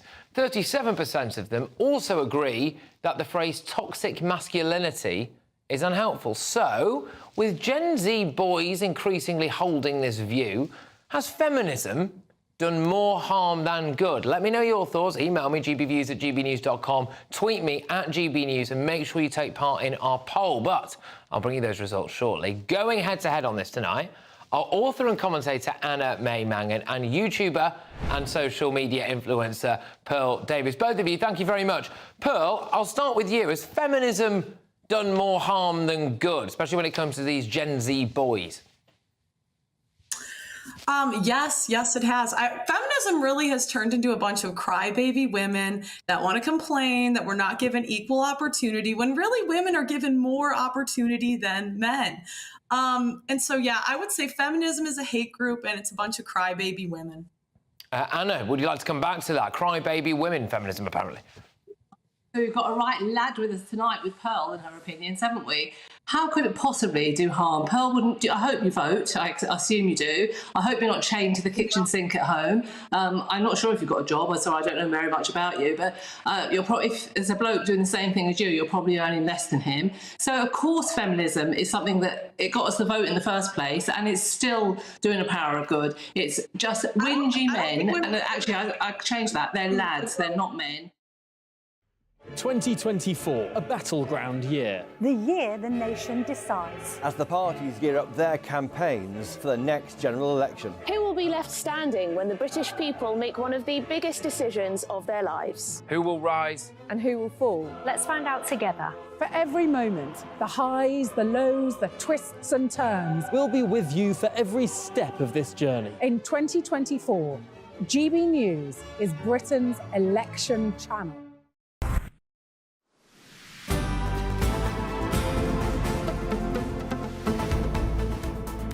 It's 1:25. You're watching and listening to Good Afternoon Britain with me, Emily and Tom. Now, Shamima Begum, the ISIS bride, has lost yet another appeal. But should she come back to Britain and take justice here? So we shall see. Joining us now is political commentator Reem Ibrahim, who thinks that her citizenship should not have been revoked in the first place, and GB News presenter Martin Daubney, who thinks she surrendered her right to be British the moment she joined an Islamic death squad. So there you go, two different views. Now, this is going to be a bit of a punchy debate, I imagine. I know that Martin has very strong views on this, indeed. There they are. OK, Martin. Let's start with you, Martin. Should Shamima Begum be allowed to come back to Britain, have her citizenship restored, and then be able to, well, the justice system can do what it will? Shamima Begum put her passport and her credibility and her right to return to Britain in a shredder the moment she joined ISIS, whose entire ethos, the entire reason it existed, was to eviscerate the Western world from the face of the earth. Jihad, not the modern interpretation of jihad, let's be nice to Islamic people as it is on the streets of Britain now, but the actual jihad, to eviscerate and remove the West from the face of the earth. They say she was groomed when she was 15. She turned 16 shortly after. Well, the Labour Party wants 16-year-olds to vote. And so Begum didn't know what she was doing when she was in ISIS, but she'd know enough to be able to vote. There's all sorts of things came out. Did she see beheadings? Was she a part of the torture, the killing? Certainly, MI5 will know a lot more than we know, or a lot more than the media knows. And on that basis, they have made a decision that she poses a security threat. Plus, there's the cost. It'll be at least £250,000 per year, every year, to taxpayers to keep her in a high security prison. And then if she ever gets out, benefits, free housing, security, taken care of by the taxpayer for life. And this current backdrop of tension on British streets thanks to Islamist extremism. She'd be a poster girl for that. There'd be no deterrent. Shamima Begum, many people believe, deserve to rot in hell, let alone Syria. Well, Reem, what do you make of that? So, Martin, I think it's particularly interesting. I don't think that she should be completely exonerated. I don't feel sorry for her. I think she is a criminal. She is a disgusting criminal, but she is a British criminal. She was born in the UK, she went to a British school, and she left the United Kingdom with just a British passport.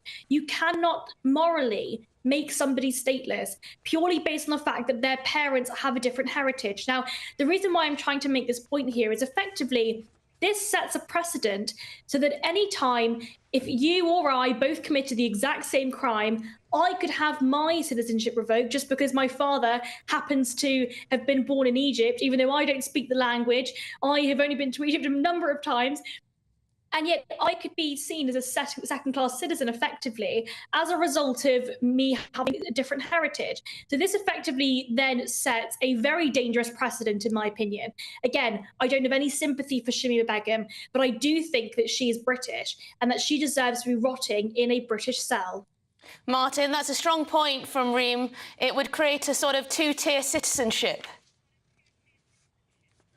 Well, you talk about precedent. What about the precedent of allowing an ISIS terrorist to return to Britain to be taken care of by the taxpayer forever at a time when we're seeing a massive boom in Islamic extremism, a huge boom in anti-Semitism? Shamima Begum, there'll be no deterrent for anybody committing any act if she was allowed to return to Britain. She's also of Bangladeshi descent and they don't want her back. Why do you think that is? Because they've weighed up the security risk and they also don't want her. She made her bed and now she has to lie in it. And as for all this kind of crocodile tears of, well, you know, I made bad choices. Yes, you did. And bad choices have consequences. And the consequences are she should never be allowed back into this country. Reem, go on. I'm not saying that I feel sorry for her, and I'm absolutely not saying that she made bad choices and that we should forgive her. That's not what I'm saying at all. What I am saying is that legally speaking, we are creating a precedent in which somebody that has a different heritage to somebody else could then have their citizenship revoked, which I think is entirely unfair. Now, ultimately, you're talking about the issues that we have in the United Kingdom at the moment, the fact that Islamists are taking over the streets. Whether or not that's the case, that's our problem. That's the police's problem. We can't blame Shamima Begum for that particular legal issue. And actually, the fact of the matter is, if she gets let out, for example, if she came to this country, was put in prison, and then was let out, that is a failure of our judicial system. But Reem, has she not through her actions, Reem, has she not through her actions shown where her allegiances lie, and they don't lie in this country? But we can say that about any other criminal in this country. How many other people do we have in this country that are in prisons that clearly have shown... Is terrorism not a special case? Is terrorism not a special case? We have many people that have been convicted of not necessarily terrorism, but of course of crimes against the state in our prisons. I don't see how this is any different. The only difference is that she left the country and that she's of Bangladeshi heritage. What about all of the many criminals in our prison system at the moment? I mean, I'm happy to have a conversation about the fact that our judicial system is broken and far too weak for many of these people, but that's a separate conversation. Right now, we're talking about Shamima Begum and whether or not she should have had her citizenship revoked, and I think it's wrong because the only reason why she did have her citizenship revoked is because her parents were Bangladeshi. Martin, you've been shaking your head. Yeah, it's just entirely symptomatic of where we have. Our streets are awash with Islamist thugs, with terrorists in waiting. I was at Parliament this week, pelted with eggs, abuse, fluids thrown at me. We have a simmering boiling point, a hatred, a cauldron of hatred on British streets. And we have enough trouble of our own. We don't need to import more troubles back in. And the public issue, the public risk, we have a right in this too, the public, the risk, the public fallout of a government once again bowing to the mob, taking the knee to thugs, to Islamism at a time where our own parliament is being influenced by the mob on the street. Getting Shamima Begum back right now, in that context, in that landscape, that matters. It sends out a clear message. British people come second, our security comes second, and the security and the human rights of thugs and terrorists and people who joined the Islamic State comes before those of the British public. That's why I think these bleeding hearts have blood on their hands. Well, strong stuff from Martin, strong stuff from Reem. Thank you very much indeed. Martin will be back at 3 o'clock with his show. I'm sure he'll be teeing off on this again. Thank you very much indeed. Great debate there. Good, proper debate. Really strong debate. Proper arguments from either side. And actually some things to think about there. Yeah, very good indeed. Let us know what you make of that. gbviews@gbnews.com. Should she rot in jail here or should she stay the hell away, I was going to say, in Syria. Anyway, coming up, a US court will decide whether Prince Harry's immigration records linked to his drug use will be released. We'll have the latest after your headlines with Tatiana.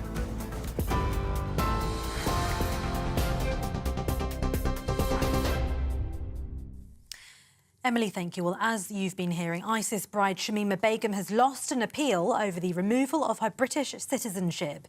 The now 24-year-old was a teenager when she left the UK to travel to Syria and joined the so-called Islamic State. Her citizenship was later revoked on national security grounds. Begum's solicitor has vowed to continue fighting until she gets justice and is safely back home. Britain has signed a new deal with the EU's border agency in a further bid to stop small boat crossings. The agreement with Frontex will see UK border force cooperate more closely with its European counterparts on intelligence and training. 1,716 people have been intercepted crossing the Channel so far this year. Serial child killer Lucy Letby's bid to appeal her convictions will be heard by a court in April. The former nurse was sentenced to 14 whole life orders after she murdered 7 babies and attempted to kill 6 others at a hospital between June 2015 and 2016. If judges rule against her, it'll be the end of Letby's appeal process. Households will see their energy bills drop to the lowest level in 2 years. Energy regulator Ofgem has announced it's dropping the price cap by 12.3% in response to wholesale prices effective from April. It means a typical energy bill will fall by £238 to £1,690. And thousands of people in Plymouth are evacuating their homes following the discovery of an unexploded Second World War bomb. It was found in a garden on Tuesday in the Keyham area and will be transported by a military convoy through the city for disposal at sea. Residents living within 300 metres of the convoy route have been told to leave their homes for 3 hours from 2 p.m. For the latest stories, sign up to GB News Alerts by scanning the QR code on your screen or go to gbnews.com/alerts.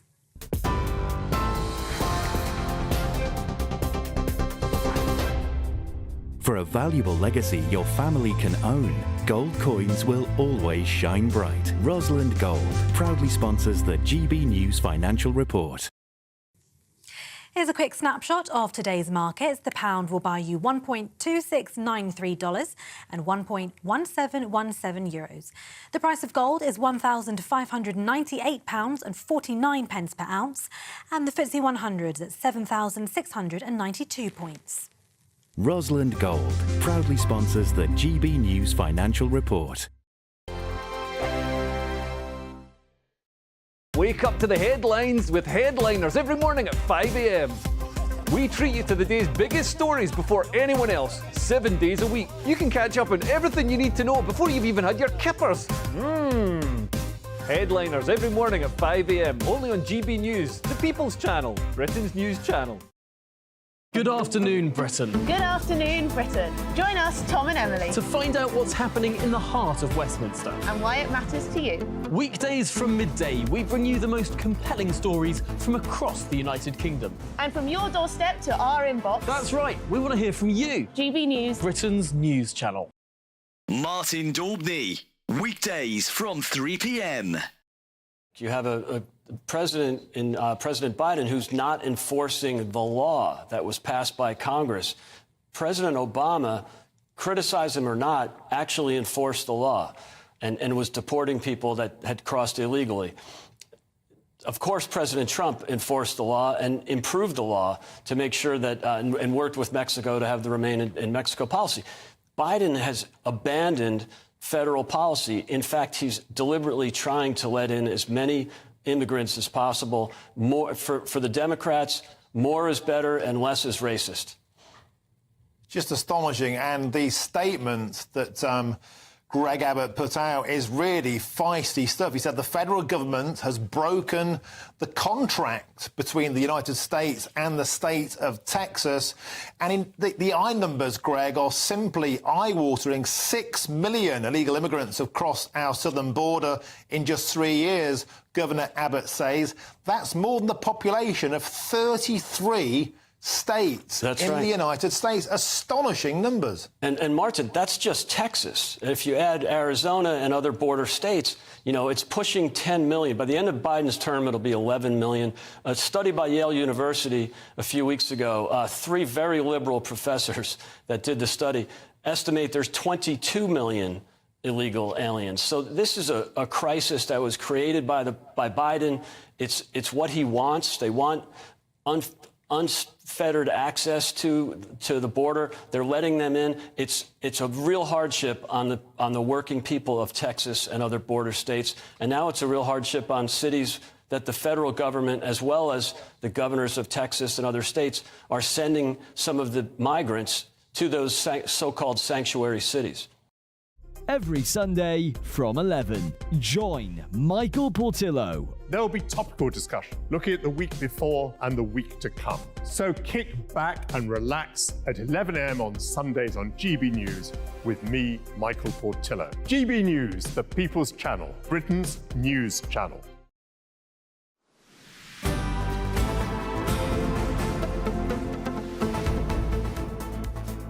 It's 1:39 in the afternoon. You're watching and listening to Good Afternoon Britain. Now, a hearing in Washington today will decide whether Prince Harry's US visa application will be released to the public. Now, this matters because Harry's reference to taking cocaine, marijuana and psychedelic mushrooms What, didn't in he his try? memoir Spare. Yeah, it sounds like he's just done I'm surprised that there wasn't anything about heroin there. I'm not, that's a joke. Poor taste, perhaps. Perhaps poor taste. But this memoir prompted the Conservative Washington, D.C. think tank, the Heritage Foundation, to question why he was allowed into the US in 2020. Because, of course, if you come into the US, you can't have done illegal drugs. Yes, it's interesting the Heritage Foundation is doing all this, isn't it? A lawsuit was brought against the Department for Homeland Security after a Freedom of Information Act request was rejected. Well, we're joined in the studio now by GB News royal correspondent Cameron Walker to break it all down for us. And Cameron, this could be a really quite bit of hot water for the Prince. Yeah, it could be, excuse me, potentially very tricky for Prince Harry, but this litigation is not actually been brought, or he is not a defendant in this particular case. It's all about this Conservative think tank called the Heritage Foundation, who is suing the Department for Homeland Security in the United States over the release of Prince Harry's immigration records. As you said in that introduction, the Department for Homeland Security refused to give those immigration records to the Heritage Foundation. And it is all been sparked by, as you say, Prince Harry's reference in his memoir Spare to taking marijuana, cocaine and so-called magic mushrooms, psychedelic mushrooms as well, which you cannot do if you want to enter the United States. So Niall Gardner of the Heritage Foundation says, given Prince Harry's extensive drug use admissions, normally disqualifying from entry into the United States, Americans deserve to know if Prince Harry lied on his application and the Department for Homeland Security looked the other way or gave him otherwise preferential treatment. And that's why it's potentially quite tricky, because either Prince Harry did not admit on his immigration form to taking illegal substances, or he did say so, and the Department for Homeland Security, in other words, the Biden administration, the US government, looked the other way or gave him preferential treatments because he is the Prince of the United Kingdom. So there are a lot of potentially quite hot water scenarios for Prince Harry and indeed the US government if the judge decides that rules in the Heritage Foundation's favour and orders the government to release those immigration records for Prince Harry.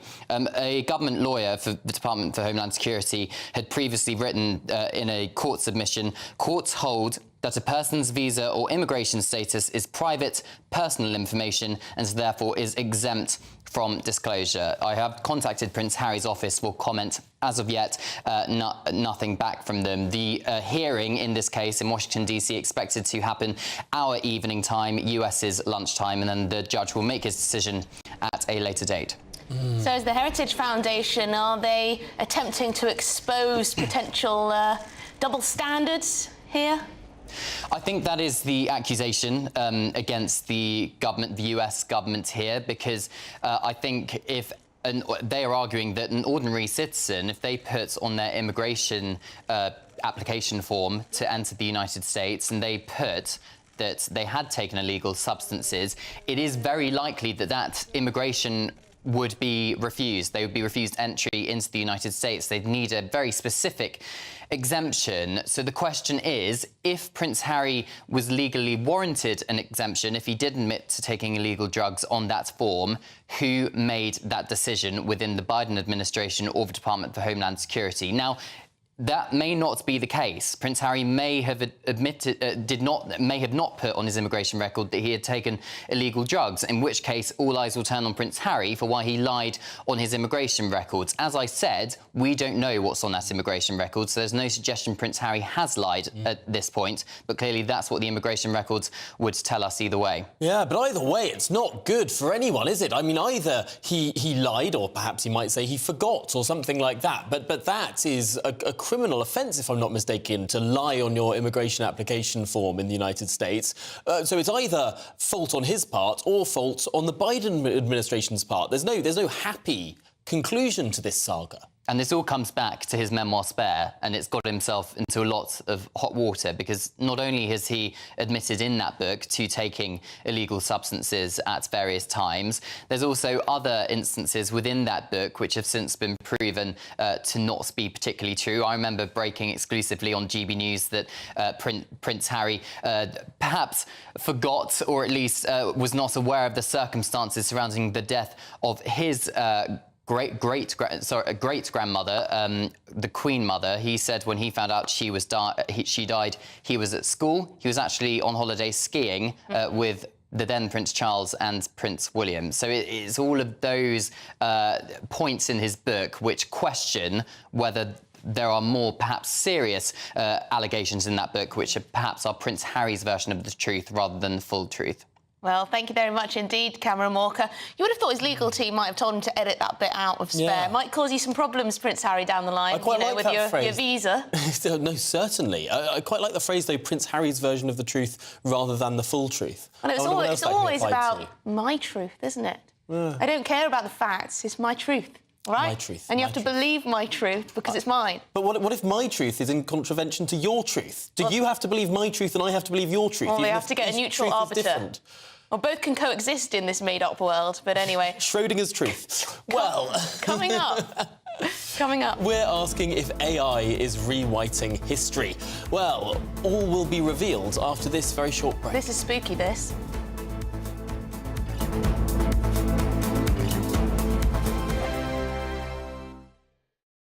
Every Sunday from 11, join Michael Portillo. There'll be topical discussion, looking at the week before and the week to come. So kick back and relax at 11 a.m. on Sundays on GB News with me, Michael Portillo. GB News, the People's Channel, Britain's news channel. Your weekend starts here with Friday Night Live with me, Mark Dolan, 8 till 9 on GB News. Big stories, big guests and big laughs as we get you ready for a cracking weekend. That's Friday Night Live with Mark Dolan, Fridays 8 till 9 on GB News. Bring your own drinks, the admission's free. Britain's newsroom, weekday mornings from 9:30. When you listen to Nigel Farage's assessment there, do you feel that maybe this is as good as it was going to get, given that we had the pandemic and it was inevitably always going to be a bit of a mixed bag? Well, I think it's a bit of a poor excuse from Nigel there that they haven't done it properly. The facts are, Nigel, that it's not worked. It's not going to work. Yes, we will rejoin. I mean, are we better off for it? Are they... Can I jump in there, Charlie? We're going to rejoin under which government? Because Labour aren't going to do that, unless you don't think... But I mean, it's going to be unavoidable not to join, because I think it's getting worse and worse for us. I mean, let me just say this. Are the NHS better because we're out of Europe? No, they're not, because they're not employing more staff. Is the building trade better off? No. Is travelling abroad or to the EU or staying in the EU, are we better off? No. Are we better off because foods rise because of the EU? No. Are we better off with imports and export? No, because they're taking longer. The overall result is that we're not better off. The killer point here is 57% of the public would now vote to remain.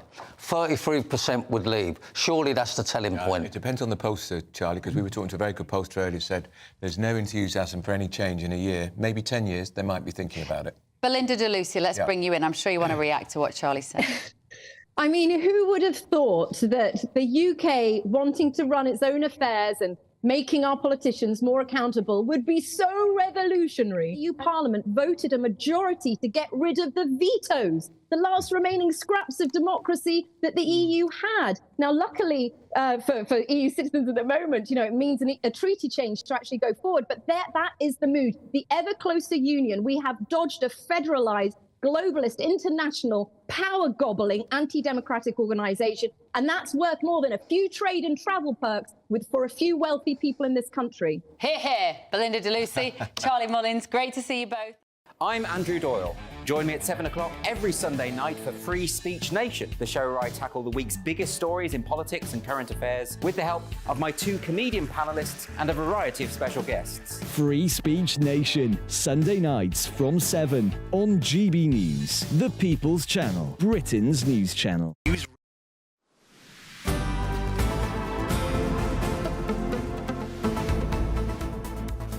Interesting views coming in on Shamima Begum. Robert says, I agree with both Martin and Reem. Whatever happens, she will remain a poster girl for the hard left and Islamist terrorist sympathisers. But the establishment will do nothing to counter these threats. And Andy has said that the Home Secretary should now remove her legal aid status after the loss of her appeal. Further appeals should be personally funded, which I think is reasonable. Yes, but could they be crowd-funded?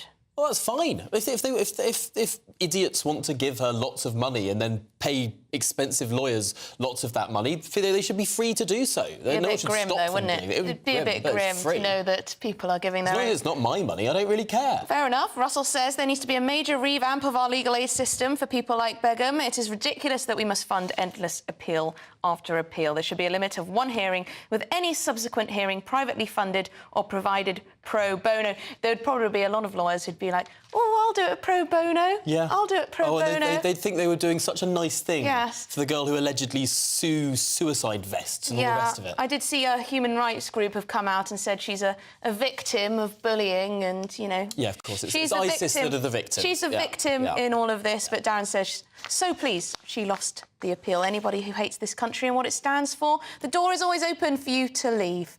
So there you go. That's what Darren has to say. Well, there we go. Shall we talk about historical accuracy? OK. Because, and stay with me here, Google has had to temporarily halt its latest AI model. Now, this is something called Gemini, a programme that Google released, and it would allow you to write in a prompt that would then generate images. Images of people, images of things, images of anything. Well, it's now been banned from... So if I said, show me a young, handsome TV presenter... It would obviously give a picture of me. OK. But it probably wouldn't, because they've had to turn this system off after it was generating images of people that weren't quite what people were asking for. Particularly when it came to gender and ethnicity. For example, if you typed in, show me a picture of a medieval king of England... This is what you'd get. Medieval King of England. One of those... Well, it's a very feminine King of England in the bottom left-hand corner there. Some might say a Queen of England. And in medieval times, was the royal family that ethnically diverse? I'm not quite sure it was. This is so funny because Google is clearly being programmed to... Well, to be as diverse as possible. So if you type in a white man, you actually get men of different colours. You may even get a woman thrown in there. You may get something else completely entirely. And it's just, why do you think they're doing it? Well, shall we have a look at another prompt here that was typed in while this system was still online, as again, it's been taken off now by Google after they saw the horrific effects. Let's have a look at this one about, show me the illustration of a 1943 German soldier. Now, in 1943, the Germans were perhaps not the most diverse regime that one could possibly think of, but amazingly, these German soldiers are female, and again, there is one white man, but the rest aren't. And it almost seems like there's this programme that whatever you ask for, you can't have more than one of the 4 options being white or male. I wonder what the defence of this would be. Would it be based on, oh, it's nice that there are different ethnicities and genders represented? Well, I think, is that it? I think if you would say, show me a group of people, you wouldn't necessarily want every single person there to be white, right? So that would make sense to programme this thing to show something more diverse. But the problem is they seem to have applied this to every single instance in this programme. So you say, show me a medieval king of England. I think this is show me a Viking. Now, all of these Vikings are African Vikings, Asian Vikings, Mongolian Vikings. I'm not sure there were any Vikings from that. And then you ask for what? Show me a picture of the Pope. Now, I'm not sure there has ever been a female Pope, but Google seems to think that there has been. This is quite extraordinary, actually. Are they trying to rewrite history here, or are they trying to... what on earth are they trying to do? Let us know what you think. Google is one of the biggest companies in the world. And perhaps the most concerning thing about this, because we can have lots of jokes about it, right? But does it matter? Perhaps the most concerning thing is they released this product to the public without realising this major flaw. How did they not realise this? How did the Californian whiz kids of technical knowledge not even try to sort of understand that there is this blatant bias? Because that's what it is. It's a racial bias in this programme. The chatbots are also quite progressive, aren't they? Oh, you ask it. They say, don't ask that question. Yeah, if you ask, is Hamas a terrorist organisation? They say, oh, we couldn't answer that question. That's very contentious. You ask, is Israel a terrorist, or is the IDF a terrorist organisation? It goes, oh, well, some people say so, and these are all the reasons they say so. I mean, it's completely bonkers. Yes, on some things they take a stance, the chatbot. On others, they pontificate. What a world we live in. And they suggest you're wrong to even ask.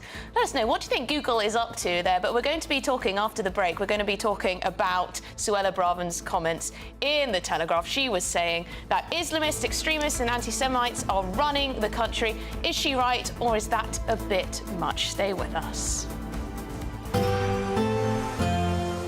A brighter outlook with Box Solar, sponsors of weather on GB News. Good afternoon, welcome to your latest GB News weather update with me, Annie, from the Met Office. There'll be further showers through the rest of the day, some sunny spells too, but for all of us, it is feeling cooler than of late. That's as we've got a colder air mass upon us. It's much colder than we've seen through the beginning of February. We've got a westerly wind as well. That's been pushing in showers mainly to western areas so far today, but they will push into the east through the evening. So it will be a slightly damp evening across parts of the southeast. Further west though and north, it should turn a little drier as the night progresses, and for many areas it will be dry by the morning. However, it's going to be much colder than recently tomorrow morning. We'll likely see a frost quite widely, also a risk of ice where we have seen any showers. There's potential for some mist and fog to develop as well. That could be slow to clear across central areas through Saturday morning, but away from that it should be dry and bright to start the day. Cloud will bubble up as the day progresses though, and we will see a risk of showers through the afternoon. However, the showers will be lighter and fewer than on Friday, so you've got less of a chance of seeing them. And in any sunshine, it won't feel too bad. Highs of around 9 or 10 degrees in the south. There'll be another cold start to the day on Sunday, but we will see some more persistent rain spreading in across the south. There is some uncertainty in exactly the details of how widespread that will be across the south. However, it does look like it will clear into Monday to give us a fine start to the new week, but further rain will arrive in the north on Tuesday. That warm feeling inside. Join us every night on GB News at 11 p.m. for Headliners, which is 3 top comedians going through the next day's news stories, which is exactly what you need, because when the establishment has gone crazy, you need some craziness to make sense of it. Headliners. You don't have to bother reading the newspaper. We've got it covered for you. Every night at 11 p.m. and repeated every morning at 5 a.m. We won't send you to sleep like some of the other paper review shows out there. So join us 11 p.m. every night on GB News. The People's Channel, Britain's news channel. The Camilla Tominey Show, Sunday mornings from 9:30. I appreciate the story isn't in today's papers, but it has been running all week, and it's this row over the use of nitrogen hypoxia to kill this man who was on death row in Alabama. Yeah. And it's been linked back to you, and I wanted to ask you about it because this is intriguing, because you did a television show back in 2015 where you, I believe, tested this method of execution. Just tell me briefly about it, Michael. What happened? I didn't test this method of execution, and it was a bit longer ago than that. But what I did do was test hypoxia. So I tested various ways in which people are killed in the United States, and asked the question as to whether there was a more humane way of doing it. So I was put into hypoxic situations, for example, into a chamber run by the Netherlands Air Force, which simulated what happens if you're in an aircraft at 30,000 feet and suddenly the windows blow out. And what happened to me was that I was almost instantly rendered incapable. As an experiment, I was trying to play with children's toys, putting triangle shapes into triangle spaces, and I was quickly unable to do that. I was asked, what is 9 minus 5? And I said 5.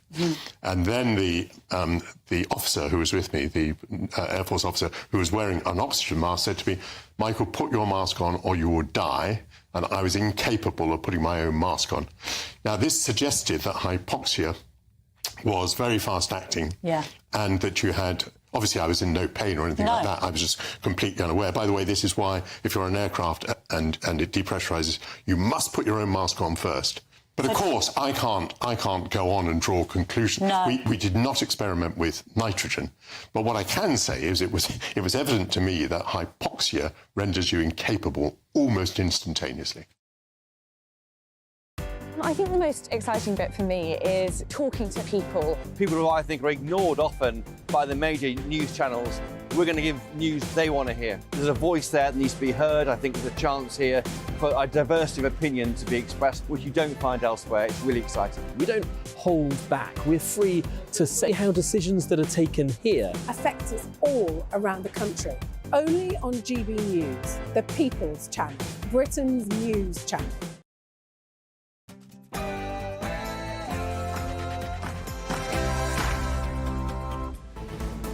Good afternoon, Britain. It's 2 o'clock on Friday, the 23rd of February. Are Islamists running Britain? Suella Braverman says so. She says Islamist extremists and anti-Semites are now in charge of the UK. However, Home Secretary James Cleverly rejects this claim, saying Britain is a high-functioning democracy. Who's right? ISIS bride remains defiant. Shamima Begum loses her appeal again, but says she'll not stop fighting until she's back in Britain, despite her appeals costing the British taxpayer millions. And £12 billion. That's how much taxpayers have sent to Ukraine in aid since Russia's invasion 2 years ago. That's enough to build 30 new hospitals here in Britain. But with Putin more belligerent than ever, can the West afford not to fund Ukraine?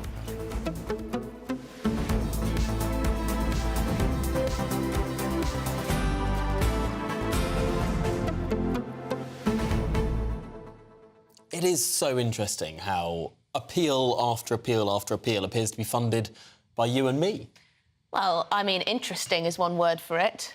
Shamima Begum has been a story that has been in the media now for almost a decade. It was 2015 that she You're right, that is almost a decade. That is hard to believe, isn't it, Yeah. that it's been going on for this long, or is it really, with our appeal process? Well, I mean, how has it... because originally her citizenship was stripped in 2019, that's 5 years ago, by Sajid Javid as Home Secretary. And he's had several other cabinet posts and now no cabinet posts in the intermediate What side of this are you on, though, Tom? Bear your cards. What do you think should happen to her? Do you think she should face justice here, or are you quite happy for her to remain in Syria? I think Reem made some really interesting points in the debate in the last hour, which was...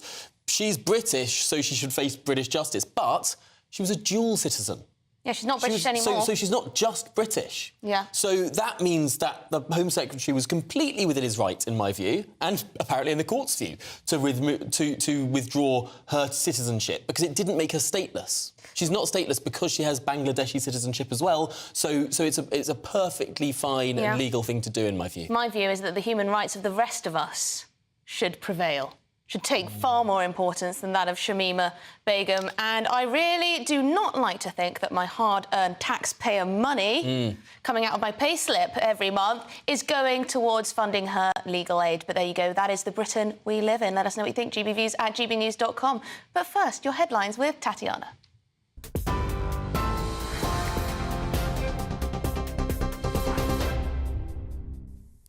Emily, thank you very much. Your top stories from the GB Newsroom. ISIS bride Shamima Begum has lost an appeal over the removal of her British citizenship. The now 24-year-old was a teenager when she left the UK to travel to Syria and joined the so-called Islamic State. Her citizenship was later revoked on national security grounds. Begum's solicitor Daniel Ferner has promised to continue fighting until she gets justice and is safely back home. We are going to keep fighting. I want to say that I'm sorry to Shamima and to her family that after 5 years of fighting, she still hasn't received justice in a British court. And to promise her and to promise the government that we're not going to stop fighting. Britain has signed a new deal with the EU's border agency in a further bid to stop small boat crossings. The agreement with Frontex will see UK Border Force cooperate more closely with its European counterparts on intelligence and training. 1,716 people have been intercepted illegally crossing the Channel so far this year. James Cleverly says the deal will help tackle the problem. It means we can share information quicker, share intelligence quicker, we can operate more effectively. And the reason that's important is because the EU wants to secure its external borders just as we do. So people who are coming into Europe from Eastern Europe, across the Mediterranean, the European Union wants to stop them. We want to help them stop them because those people filter through Europe and ultimately find themselves on small boats coming across the UK. The Prime Minister says it's unacceptable for intimidation to threaten democracy. His comments come as the Common Speaker faces growing pressure to resign over the Gaza ceasefire debate. Sir Lindsay Hoyle says the decision to allow an amendment was motivated by concern about MPs' safety. Rishi Sunak says he expects police to use new powers to clamp down on protests around Parliament, constituency offices and council chambers. I think MP safety is incredibly important, and it's right that in our society democracy needs to be able to function smoothly. People need to be able to raise their views and debate things without the fear of being intimidated or indeed attacked, and that's why we're giving the police more powers to clamp down on protests. It's simply unacceptable. Households will see their energy bills fall to the lowest level in 2 years. Energy regulator Ofgem has announced it's dropping the price cap by 12.3% in response to wholesale prices effective from April. It means a typical energy bill will fall by £238 to £1,690. Serial child killer Lucy Letby's bid to appeal her convictions will be heard by a court in April. The former nurse was sentenced to 14 whole life orders after she murdered 7 babies and attempted to kill 6 others at a hospital between June 2015 and 2016. If judges rule against her, it'll be the end of Letby's appeal process. The biggest ever drug bust has been made by UK authorities in a major blow to drug cartels. 5.7 tonnes of cocaine with a street value of more than £450 million was found in a container at Southampton port, which was transporting bananas into Europe from South America. National Crime Agency officers believe the haul was heading to Hamburg, but say a significant proportion of the drug would have ended back in the UK. Thousands of people in Plymouth have been evacuating their homes following the discovery of an unexploded Second World War bomb. Devon and Cornwall police found the device in a garden on Tuesday morning in the Keyham area. The military is on site to transport the bomb through the city for disposal at sea. Residents living within 300 metres of the convoy route have been told to leave the area until 5 o'clock this evening for their safety. And Coronation Street actor John Savardant, best known for playing Butcher Fred Elliott, has died at the age of 86. Confirming his death, his agent said he'll be sorely missed by all who knew him. He arrived on the cobbles in 1994 and became a fan favourite. His storylines involved his disastrous love life, including 3 marriages and several failed proposals. For the latest stories, sign up to GB News Alerts by scanning the QR code on your screen, or you can go to gbnews.com/alerts. Now back to Tom and Emily.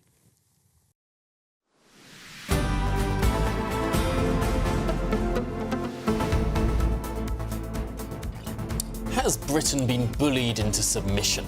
Well, that's the claim of the former Home Secretary, Suella Braverman, who has said that Islamism is attacking British institutions as well as our values and freedoms in every walk of life. Yes, she also issued a rallying call for Brits not to accept defeat and fight against the ever-growing influence of Islamism, which she called the most dangerous terrorist ideology facing the country. However, there are fears that such sentiments are fueling Islamophobia too, as new figures reveal that anti-Muslim hate incidents have tripled in the UK since the Hamas terrorist attack on Israel on October the 7th. Yes, well, let's cross to Westminster and speak to GB News political editor Christopher Hope. It feels as though whenever Suella Braverman takes pen to paper, it causes huge controversy. Yes, Tom. Hi, Emily. Yeah, well, she knows what she's doing. The article in question is this article in The Telegraph.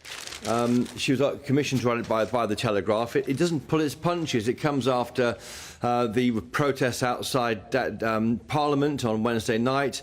The words projected onto the Elizabeth Tower, Big Ben, that, you know, from the river to the sea, Palestine will be free. Now, that is about getting rid of Israel. Deeply offensive to Israel, very offensive to Jews in Britain seeing that. And we're seeing now the images there. Our colleague Martin Daubney was out there and he saw that camera projecting that onto the building and no one was taking it down, even though Martin was saying that is a crime to project those kind of language onto a public building. Number 10 is unhappy about it. They say very clearly that there's a difference. They won't criticise the police, but they will say that what they saw was wrong, as most people would think. They're holding a fine line between not being harsh on the police. But to go back to the remarks from Suella Braverman, that's a context of when she's speaking. In The Telegraph, she said there that Islamist cranks and left-wing extremists are bullying our country into submission. It's a crisis, and the fight back must start now with urgency. She said that Keir Starmer had bowed to the mob in pressuring the Speaker to allow a Second Amendment so Labour MPs could vote for their policy on Gaza rather than the SNP or government policies on Wednesday night. One of the most harmful days for our democracy. Just finally, he says there that by effectively taking the Speaker hostage, he brought Parliament into disrepute. Now, that language, as Suella Braverman knows, is causing a reaction. Sadiq Khan, who's the London mayor fighting for election in May, he says that Ms Braverman is doing her best to outflank Enoch Powell. He's the Tory MP, of course, the minister who made that famous Rivers of Blood speech, which caused so much harm to to communities and multiracial communities around the country in the late 60s. He says it's a poisonous attempt to drive a wedge between our communities and serve our own naked ambition. Now, more than ever, we should be seeking to unite, not divide. So the debate carries on. I should say, by the way, on the future of the Speaker, 69 MPs have now signed that EDM, the motion of no confidence in him. His problems haven't gone away. More might sign by Monday. If he gets towards 100, I think he's in some trouble. That's really interesting, Chris, because obviously most MPs are back in their constituencies today. Friday, not usually the busiest day in Westminster. What impact might some days of sort of percolating away from Westminster have on those calculations? It could go one of two ways, I suppose. Yeah. That's right. What's happening right now is MPs are back with their constituents. They're talking to them, finding out what they think. And that can go one of two ways. It might well be that they come back on Monday emboldened by concern about the Speaker, essentially allowing pressure on MPs, serious pressure, threats to them, to dictate what happens in the Commons chamber. That's the problem that has happened. The Speaker Hoyle appears to have allowed his own personal concern for safety of MPs to undermine the authority of the office of the Speaker. And it's that difference, I I think, which is the problem. I talked to some rebels earlier today, Tom and Emily. They say there's still a few more to go. They're saying that some MPs are waiting on others to do the deed. They're saying others will sign on Monday. One said because they can't use the online system. Well, that's no surprise to some of the MPs that you and I know. But they say that if this gets to 15% of MPs rather than 10%, so towards 100, then they'd be quite hard for the government not to allow a vote of no confidence in the Speaker early next week.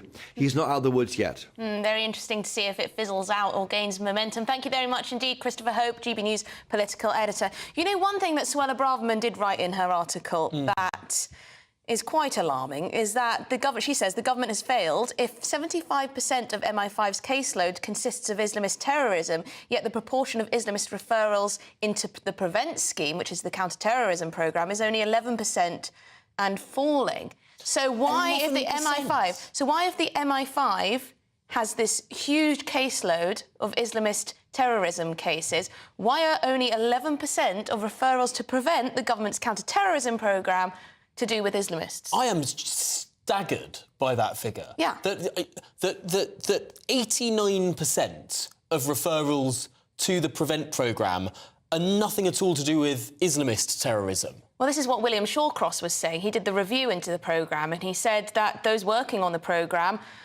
well, you're far more likely to get referrals of far-right, white fundamentalist extremists rather than Islamists. And the question is, why is that? Shall we speak to Rakib Ehsan, who is a social policy analyst and knows a lot about this area? Now, Rakib, Suella's article, strong stuff. What did she get right and what did she get wrong, in your view? Well, I think that Suella is absolutely right. When it comes to talking about the functions of PREVENT, there are concerns there. There's a fundamental mismatch between the ideological composition of cases which are referred to the PREVENT programme and the ideological composition of the MI5's wider terror-related caseload.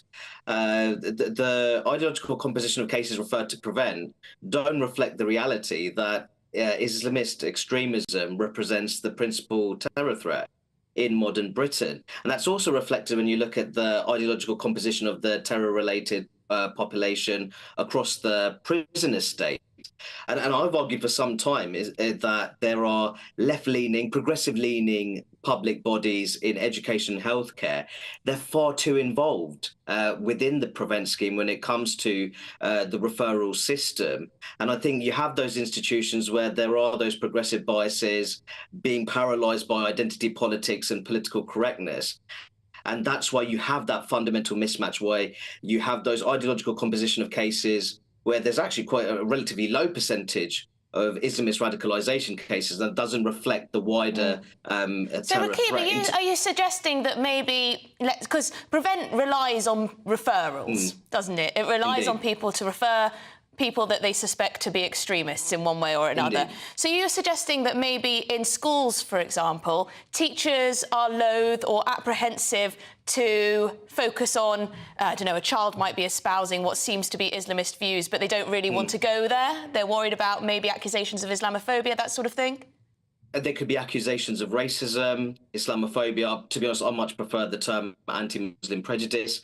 There might also be fears that they're suppressing religious freedom as well. So they're well-intentioned in the sense that they're not there to offend people, but I think the issue is their racial and religious sensitivities are being prioritised over the bread and butter of actually helping the PREVENT scheme instead of in terms of shoring up public security in modern Britain. Now, Emily, you asked me where I felt that the former Home Secretary, what she may have got wrong. I think suggesting that the Islamists are in charge of Britain, I think that is somewhat loaded, and I'll explain why. And I don't think I can be accused of ever trivialising the threat of Islamist terrorism in the UK.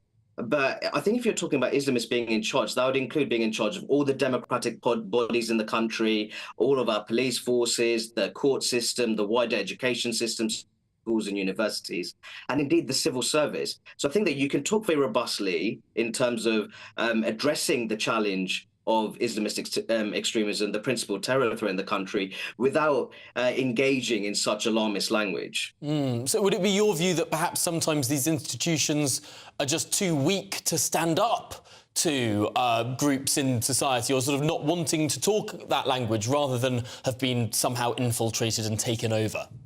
No, absolutely, Tom. I think that there's a very serious problem in terms of the institutions who may well be well-intentioned, but ultimately using the excuse, for example, community relations, not wanting to offend the wider Muslim population. In fact, it's the bigotry of low expectations, taking a soft approach to Islamist extremism for fear of offending many British Muslims, actually isn't treating them very well. Because quite often you have more moderate-minded, law-abiding British Muslims.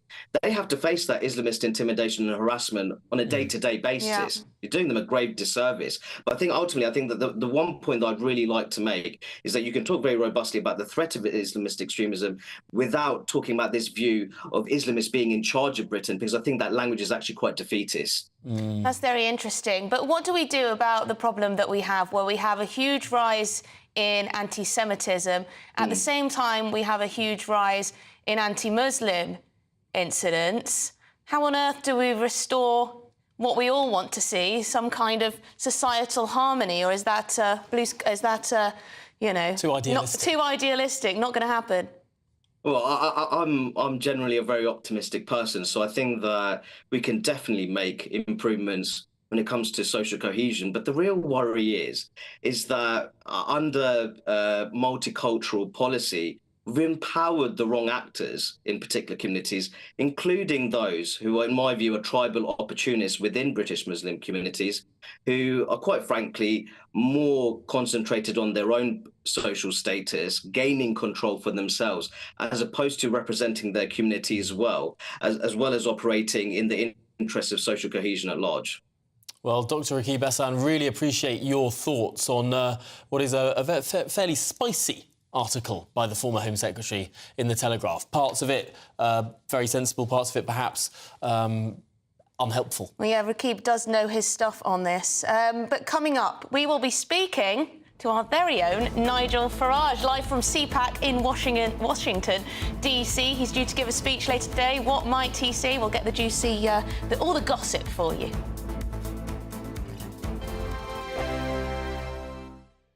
In the GB Newsroom, we bring you the news as it happens. With our team of dedicated journalists across the UK, we're ready to give you accurate reporting every day. When the news breaks, we'll be there with bulletins on GB News, the People's Channel, Britain's news channel. Lee Anderson's Real World. Fridays from 7 p.m. Dr. Jane Jones, who's the clinical lead for Care After Combat. Yeah. Jane, thanks for coming. And just tell me a little bit about your organisation. What do you do? OK, well, thank you for having me here so we can talk about Care After Combat. So we are an organisation, a charity, who work into the prison system, working with military veterans who've somehow got involved with the justice system and... So there's quite a high population of ex-servicemen and women in our prisons. Why is that, do you think? So 2014, the government did a review of who was resident in UK prisons, and what they found were that military veterans are the highest occupational group, and this obviously raises some concerns. Yeah. So the government wanted to do something about that, and so they supported Care After Combat initially, just as a scoping exercise, really, to see if there was any way we could help these men and women actually, understand the problems that led to offending behaviour and go on to lead successful lives. So what sort of offending behaviour are we talking typically for people that's in prison that's actually served in our armed forces? Primarily, it's violence. Yeah. So that is the highest offence that we work with. Okay. But of course, the military, as with everybody else, it's the full range of offender behaviour. OK, so we're in a pub, Jane, Dr. Jane, and I guess for some people, the odd tip of alcohol is good, a bit of fun of a weekend, relax, let your hair down. But for some people, alcohol is not always their best friend, and I guess that plays a part in some of your veterans that end up inside. Yeah.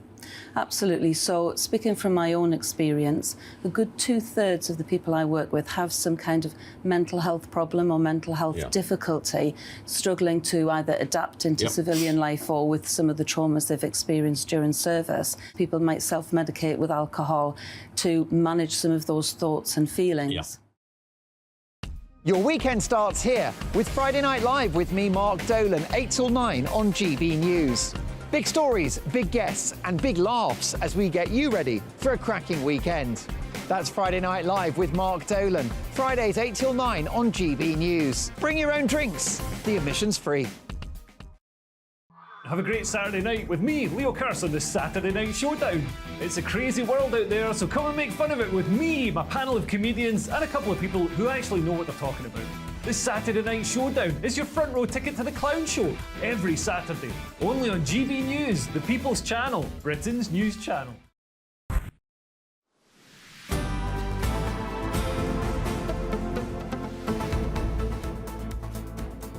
Now, GB News presenter Nigel Farage is in Washington, D.C. at a conference called the Conservative Political Action Conference. It's known as CPAC, and he's due to give a speech there later today. It's almost the equivalent of the annual conference for the Republicans. Yes, it's a big deal. Meanwhile, Nigel has also been offered to work alongside a Labour government as Britain's ambassador to the US to help strengthen a potential relationship between Donald Trump and Keir Starmer should both men win power later this year, describing himself as the ideal man for the job. Should we get all the gossip then? Well, he told us that earlier this week, but we're joined now by Nigel. And Nigel, are you still serious about this offer to Sir Keir Starmer? Is this bridge between the Donald and Sir Keir? Well, here's the point. I mean, Labour are 25 points ahead in the opinion polls, looking like becoming the next government. Trump is ahead quite strongly in the key swing states in this country. So we may finish up in a few months' time with a Labour government and a new Trump presidency. At the moment, there is no relationship between Keir Starmer's Labour Party and Team Trump. In fact, David Lammy and others have said very disobliging things about him. Forget the personalities. What matters here is our relationship with the United States of America, the future of NATO. These things are absolutely vital. And the argument I'm making is if you put in a classic Foreign Office type as the ambassador to Washington, they won't even get through the front door of the Oval Office. You need somebody who knows Trump, who believes in defending not just our national interest, but actually the safety of the West. I think that defence and security are going to become, over the course of the next 5 years, one of the most important global issues, if they're not already. So look, all I'm saying is, I would be more than happy to try and help in the national interest. If not me, then please pick somebody who's not your usual Oxbridge Foreign Office type. Well, very interesting indeed. But Nigel, on the issue of security of Europe and the West, are you not concerned that perhaps Donald Trump may pull the plug on funding Ukraine, stop backing Ukraine, and that could leave us all in far more peril than we would be otherwise?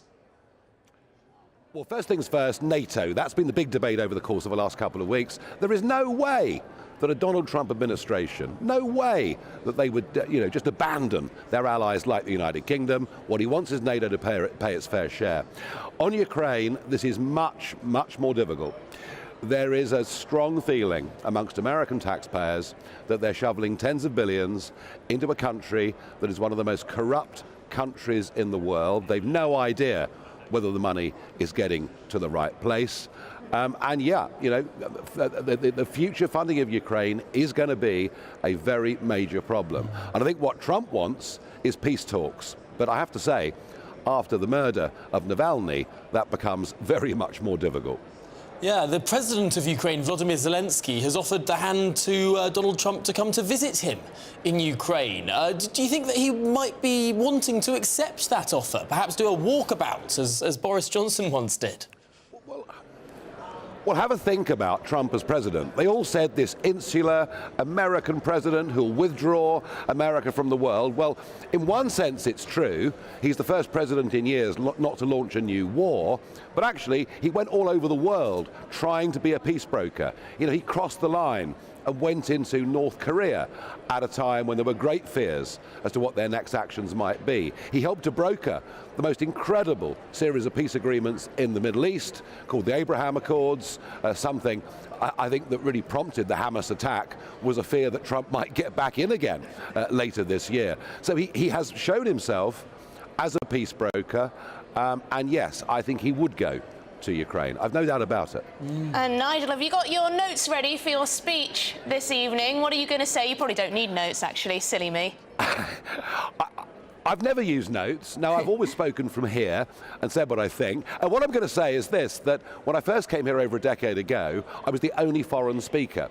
Now we have former British Prime Ministers, we have the newly elected President of Argentina, over 20 countries represented, and CPAC has become a genuinely international global phenomenon.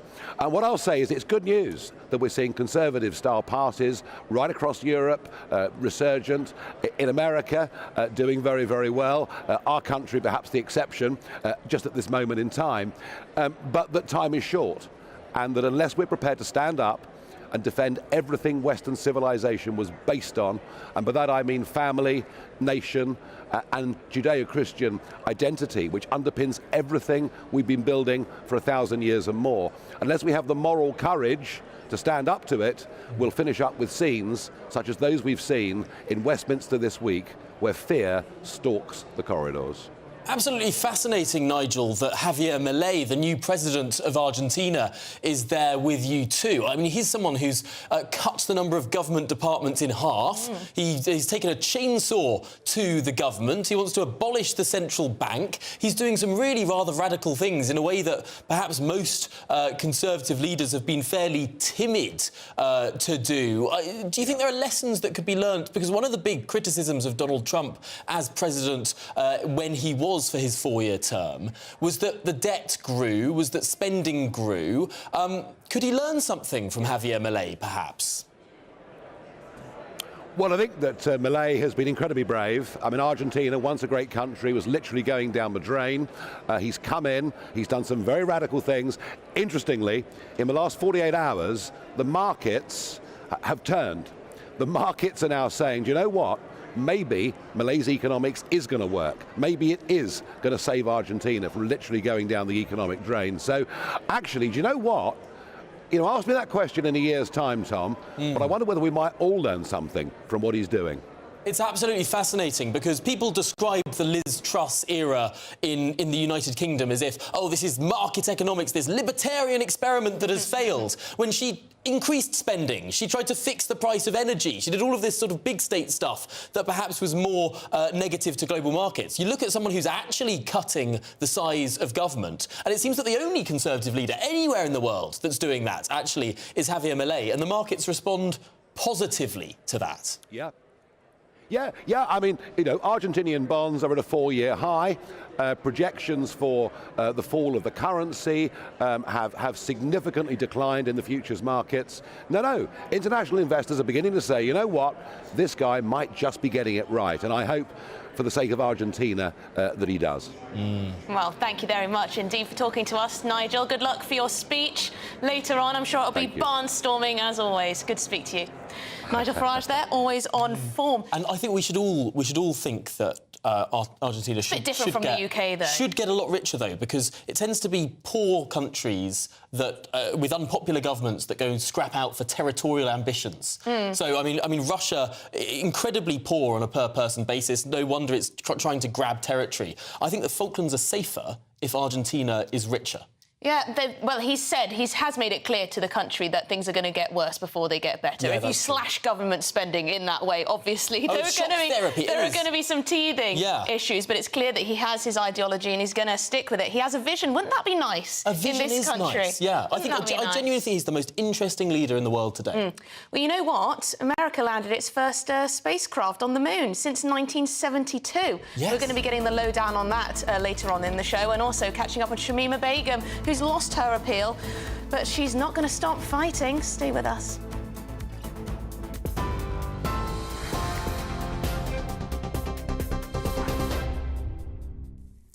Emily, thank you. Your top stories from the GB newsroom. ISIS bride Shamima Begum has lost an appeal over the removal of her British citizenship.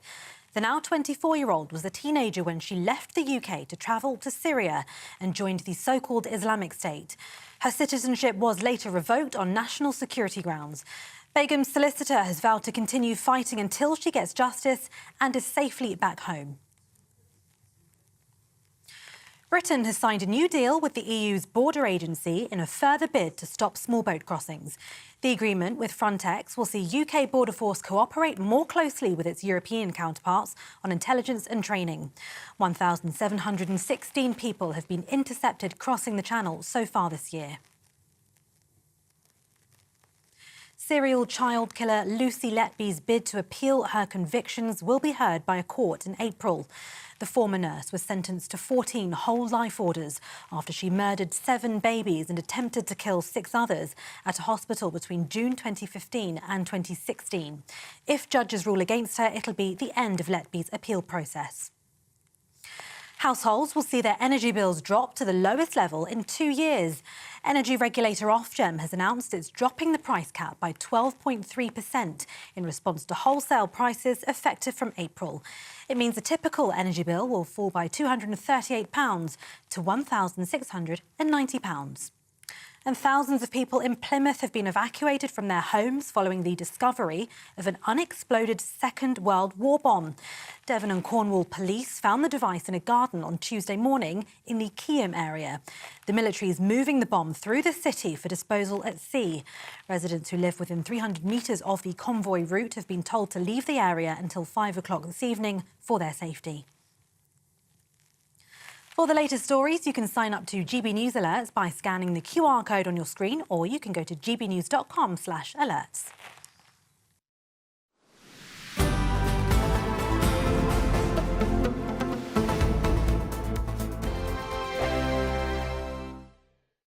Big news, big debates, big opinion. Patrick Christie's Tonight is the week's biggest show. Every weekday, 9 to 11 p.m, we've got the inside track on the day's top stories. There'll be sharp takes you won't get anywhere else. We will set the news agenda, not just follow it, and I want to bring you along for the ride. Whatever it is, we'll have our finger on the pulse. It's news, but it's this close to entertainment. Patrick Christie's Tonight, 9 to 11 p.m, only on GB News, the People's Channel, Britain's news channel. GB News Breakfast. Every day from 6 a.m. So the highway code was amended recently.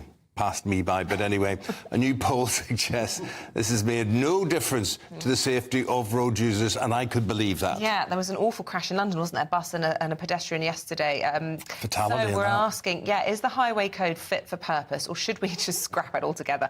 That's our debate this morning, and we're joined by Danny Kelly. She argues highways are not fit for purpose, and cycling instructor Anna Hughes thinks they are. Good morning to you both. You see, Anna, I think it's a good thing. I think the highway code is a good thing.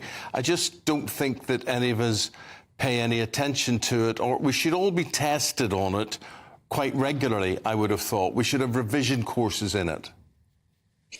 Yeah, I think you just summed it up, Eamon, by saying the changes passed you by. I actually asked a few of my fellow cyclists and pedestrians, what is classified as vulnerable road users, about this very thing. I said, has the new highway code made things safer for you? And most people said, not at all. Drivers don't know what it is. They don't know what the changes are. They probably don't know what the rules are to start with. And as you've just said, doing refreshers is a really good idea. It's a bit bizarre that we're given a license to operate this quite dangerous machinery, and then we're never tested again, and especially not on the highway code, which is, especially when it changes, why wouldn't we be retested on that or have to do refresher courses on it? You know, there are conflicts on the road, there are fatalities. It makes sense to be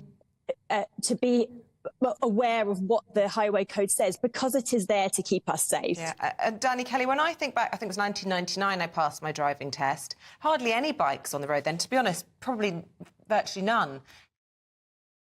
I'm Christopher Hope. And I'm Gloria DiPiero, bringing you PMQ's Live here on GB News. Every Wednesday, we'll bring you live coverage of Prime Minister's questions when Rishi Sunak and Sir Keir Starmer go head-to-head in the House of Commons. We'll be asking our viewers and listeners to submit the questions that they would like to put to the Prime Minister, and we'll put that to our panel of top politicians in our Westminster studio. That's PMQ's Live here on GB News, Britain's election channel.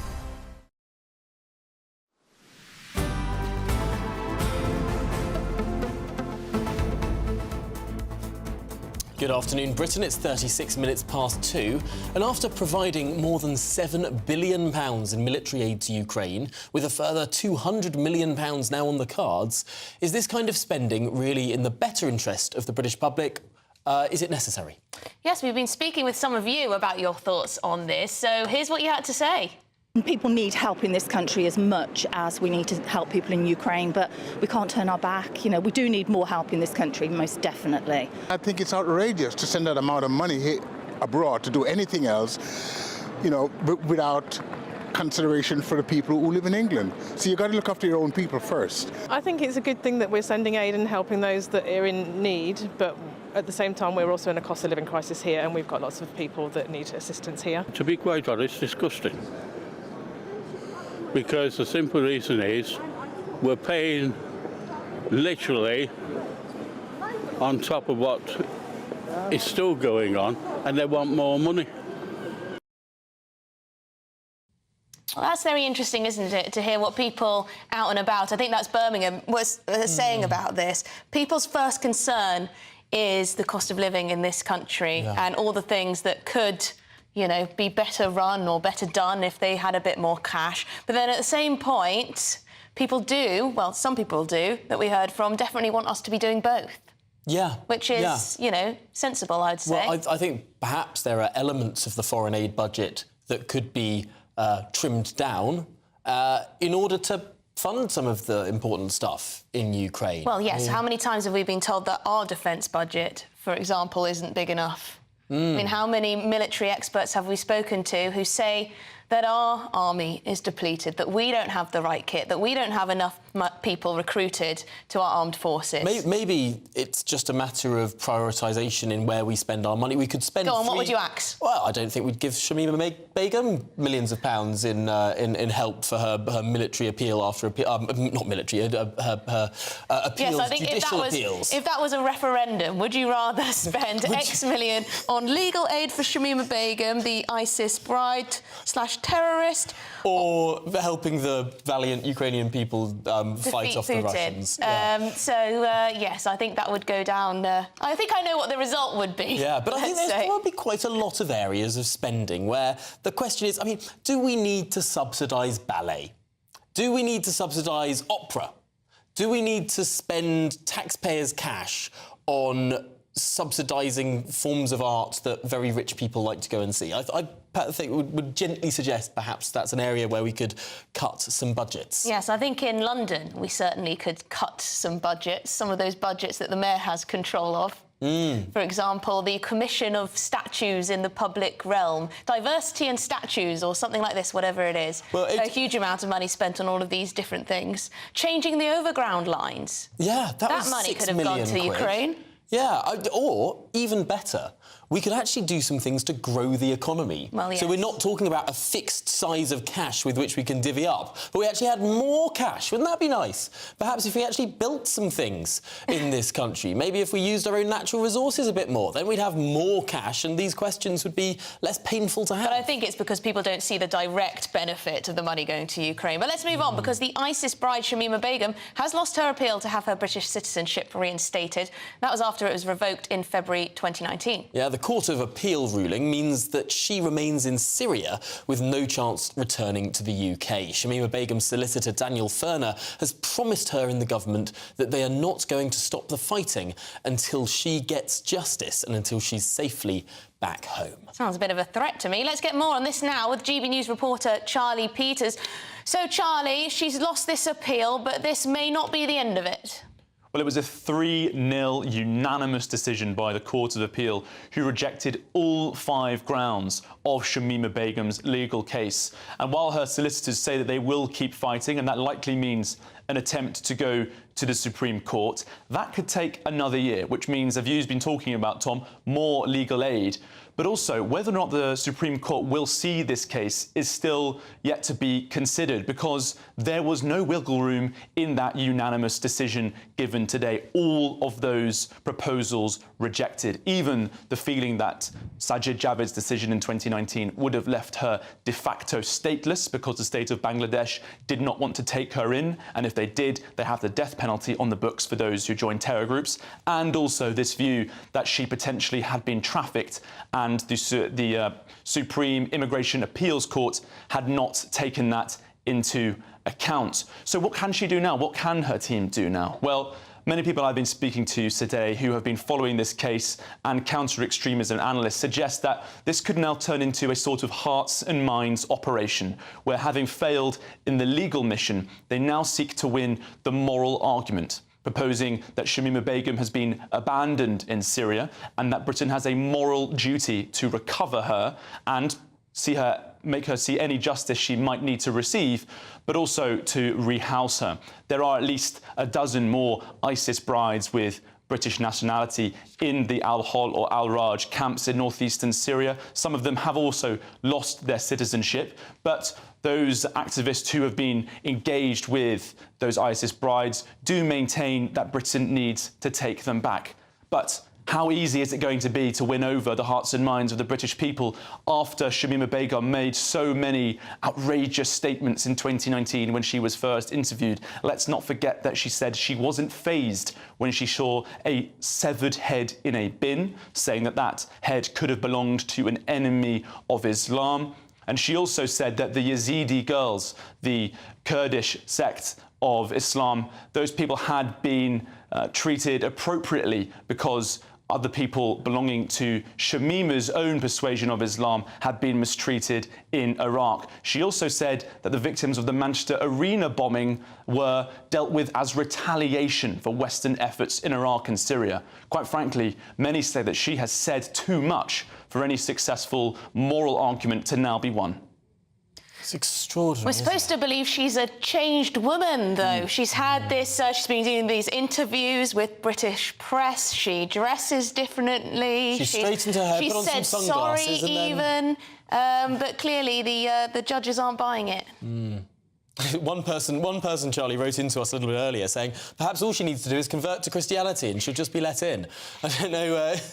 Well, that's what the appeals process, you know. Hundreds of people have already made it back. Hundreds of foreign fighters have returned to Britain since 2014 when the caliphate started to be attacked by that Western-led coalition. The only reason many say that Shamima Begum is in the spotlight, first challenged by journalists. She went to defend the actions of ISIS for some time, and it only took until 2021 when the launch of that PR campaign occurred. Like you said, Emily, she shed the niqab in exchange for Western clothes, started to wrap herself in the Union flag. You might recall those plush cushions in the background of one interview which had the Union flag on them. It was only then that she started to say that she regretted joining the Islamist death cult when it was ravaging through the Middle East, in particular Iraq and Syria. So to now say that she regrets it and she needs to come home, well, many just aren't buying it. And at the same time, many counter-extremism and counter-terrorism experts saying that all too often the issue of ISIS brides is swept under the carpet. People assume that because they're women,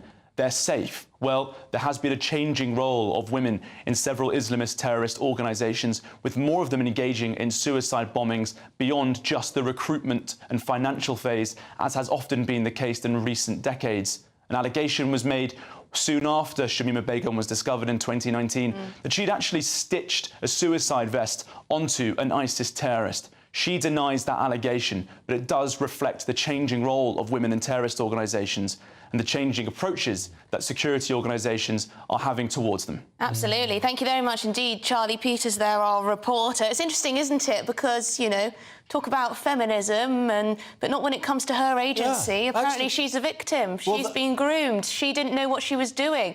What happened to women knowing their own minds, eh? Well, absolutely. You raised a fantastically important point. If you're saying that somehow Shamima has no agency but the men who went off to fight do, you're nothing but a foul sexist. Well, exactly. There you go. And all these human rights groups who are on her side, who think she's the victim in all of this, I think, you know, you're sexist. You're sexist. This woman clearly knew what she was doing, even though she was 15 going on 16. But you might feel differently. Maybe you want her to go to jail in this country. But coming up... Yes, history made as America lands its first spacecraft on the moon since 1972. This from a private mission this time. More on that after the break. This really gets Tom going.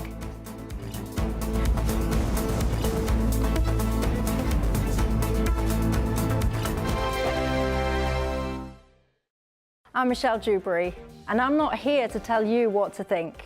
I'd much rather hear what you have to say. So, send in your opinions to gbviews@gbnews.com. Keep them clean, and you never know, I might read them out. With my panel here on Jubes & Co, we debate, we get stuck into the issues of the day on a show where all views are welcome, especially yours. GB News, the People's Channel, Britain's news channel. Patrick Christie's Tonight. Weekdays from 9 p.m. Mike Freer joins me now. Mike, thank you very much for coming into the studio. Thank you for inviting me. Firstly, how are you? It's been a busy day, and it's been quite a traumatic experience. It's a real wrench to walk away from a job that you love, but also a constituency that you've become. You know, I live there; it's my home, and I regard many of my constituents as friends, and it is an amazing place. And to walk away from that is really quite. It's quite an emotional wrench to think this was a job I loved, but unfortunately I can't do it anymore. Can you talk me through the process? Because you mentioned about the alleged arson attack, etc., being the final straw, but this has been a really quite vile journey to get to this point. So what kind of threats have you had? What's that look like? Well, like every MP, I mean, you day in, day out, you get abusive emails, you get low-level stuff that, whether we should accept it, but we do, it's graffiti, you know, it's things like, you know, in the past I've had a mock Molotov cocktail left on the office door, meaning we had to evacuate the whole building. I've come out of my house and found a note on my car. Where I live is common knowledge, but what I drive is less so. And it's a few weeks after John Mann had the wheel nuts on his car tampered with. So that all kind of makes you get a bit, you know, what on earth's going on. But I've had 2 run-ins with the organisation that was Muslims Against Crusades, and people like Anjem Chowdhury, who was behind that organisation, been to prison. But online it said, I used to do surgery in mosques, so I wanted to go out and see people. And online it's a picture of me saying, you're not welcome in our mosque, let Stephen Timms be a pointed reminder. So it's not very subtle. Well, just for our viewers and listeners who might not remember that. Stephen Timms, of course, was stabbed by a woman who'd been radicalised. Thank heavens he survived. So it was a very unsubtle. Tired of the usual focus-tested, pre-prepared Westminster runaround? Well, so am I. So you want higher taxes? Is your department to blame for this? Are you rethinking this policy? Every Sunday at 9:30, I'll be sitting down with those in power to get the truth about the issues affecting you. Let's be honest, we've known about the cost pressures of this project for years, not months. That's the Camilla Tominey Show, a politics show with personality. On GB News, the People's Channel, Britain's news channel.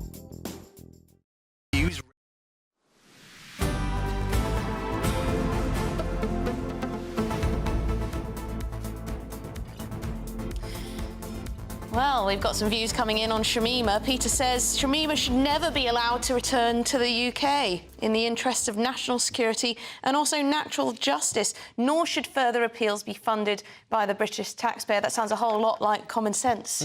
Simon says, I believe that legal aid should be a right for British citizens only. Therefore, she should not be entitled, in addition to all these asylum seekers, should be denied legal aid too. It's interesting, though, because she had her British citizenship removed. Then she wanted to appeal that. It's sort of a grey area in between if only British citizens could get legal aid. Is that then a get-out clause to the government if they want to go after anyone without legal aid? They could just say you're not a citizen anymore. I think there'd be quite a few lawyers who would do it pro bono.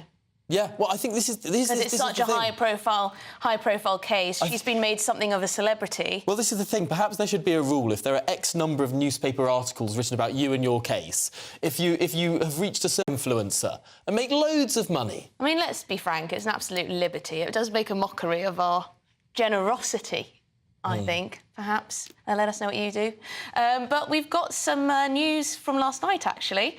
America landed its first spacecraft on the moon since 1972. How many years ago was that? That's over 50 years ago. It's 52 years ago. Actually, the last time man landed on the moon was that Apollo landing, that American landing, was December 1972. That's before Britain joined the EEC. That's that long ago. Right, well, let's find out more from our brilliant guest, Andy Lound, who is space space and planetary scientist. Thank you very much indeed. Is this particularly momentous? Good afternoon. Thank you for having me. Yes, it is, because the Americans have got something on the surface of the moon again. It isn't that they haven't done any work on the moon. They've sent orbiters around the moon and concentrated on mapping the moon in exceptional detail before they've gone back to land on the surface. But this is a big moment for them. Partly because the Americans are back on the surface of the moon, partly because this is a private company. This is the first private company to successfully land something on the moon. There have been a couple of attempts which sadly have failed, but this has been very successful, albeit with a nerve-wracking moment when the radar failed on the vehicle, so it looked as if it wasn't going to do it, but by a fluke, NASA had got some LiDAR on board, which is, again, a range-finding device, to test it, and they're able to use that instead to help get it onto the surface. So it all worked out in the end and managed to get a soft landing in the southern polar region. This is actually closer to the South Pole than the Indian lander. So again, that in itself is a fantastic achievement. So this is a big moment for the future exploration of the moon. It's a huge, huge moment, and perhaps what's significant about this is that it's not a NASA mission. I mean, NASA has been involved to some extent, but obviously it's these private companies coming together, intuitive and their technology, but also SpaceX. It is. This is what's really. This is where the West has changed. I mean, we're still seeing in the East, like China and Russia, we're still seeing it being very much state-sponsored missions. The West has gone beyond that now because private companies have the technology to develop, and they can use that technology for themselves or for other purposes. The advantage also they have is they actually can do things much more rapidly without the bureaucracy of a state system, which I think you've seen this with SpaceX, how SpaceX have just jumped leaps and bounds with their technology. And of course, this is going to make the missions cheaper for the state, because if the state wants to send things to the moon, they don't have to worry now about all that infrastructure that they need to put together. They can actually just let a private company deal with all that. So very quickly, Andy, how long until man back on the moon? I think we'll probably see a man landing on the moon before 2030, maybe 2026, 27. We'll see a human being landing on the surface of the moon. Wow. Well, we'll have to speak to you again in 2026 and 27 to check if it's still then too. Thank you very much. Yes, and hopefully before then too. Hopefully there's more space exploration. That was Andy Lamb, space and planetary scientist and expert on all of these things. I used to want to be an astronaut. Did you? Yeah. You could still be. But hey, Martin, what's coming up in your show? So number 10 has dramatically rode in and backed GB News. The police should have removed that shameful projector putting those anti-Semitic messages onto Big Ben. We'll have all the latest on that. Plus, Shamima Begum loses her right to appeal. Do you care? Are we experiencing an Islamist takeover? Is Suella Braverman right? We'll speak to Nigel Farage live from America. Plus, we'll have Lee Anderson and Mark Francois. One heck of a show coming up. Make sure you join us. But first, here's your latest weather forecast. A brighter outlook with Box Solar, sponsors of weather on GB News.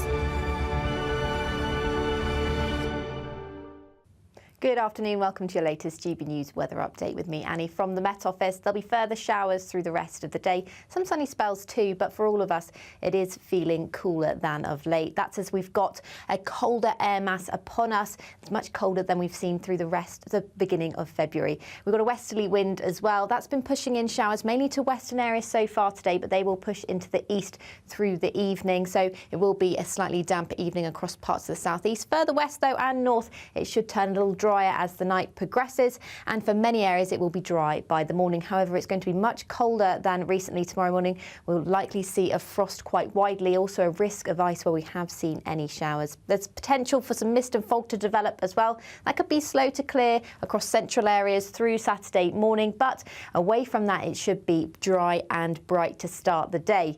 Cloud will bubble up as the day progresses though, and we will see a risk of showers through the afternoon. However, the showers will be lighter and fewer than on Friday, so you've got less of a chance of seeing them. And in any sunshine, it won't feel too bad. Highs of around 9 or 10 degrees in the south.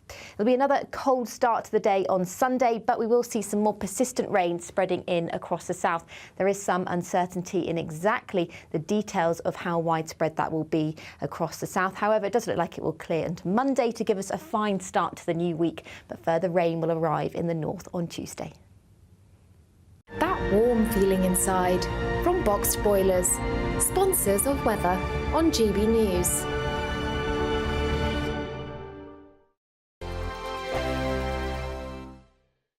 Tired of the usual focus-tested, pre-prepared Westminster runaround? Well, so am I. So you want higher taxes? Is your department to blame for this? Are you rethinking this policy? Every Sunday at 9:30, I'll be sitting down with those in power to get the truth about the issues affecting you. Let's be honest, we've known about the cost pressures of this project for years, not months. That's the Camilla Tominey Show, a politics show with personality. On GB News, the People's Channel, Britain's news channel.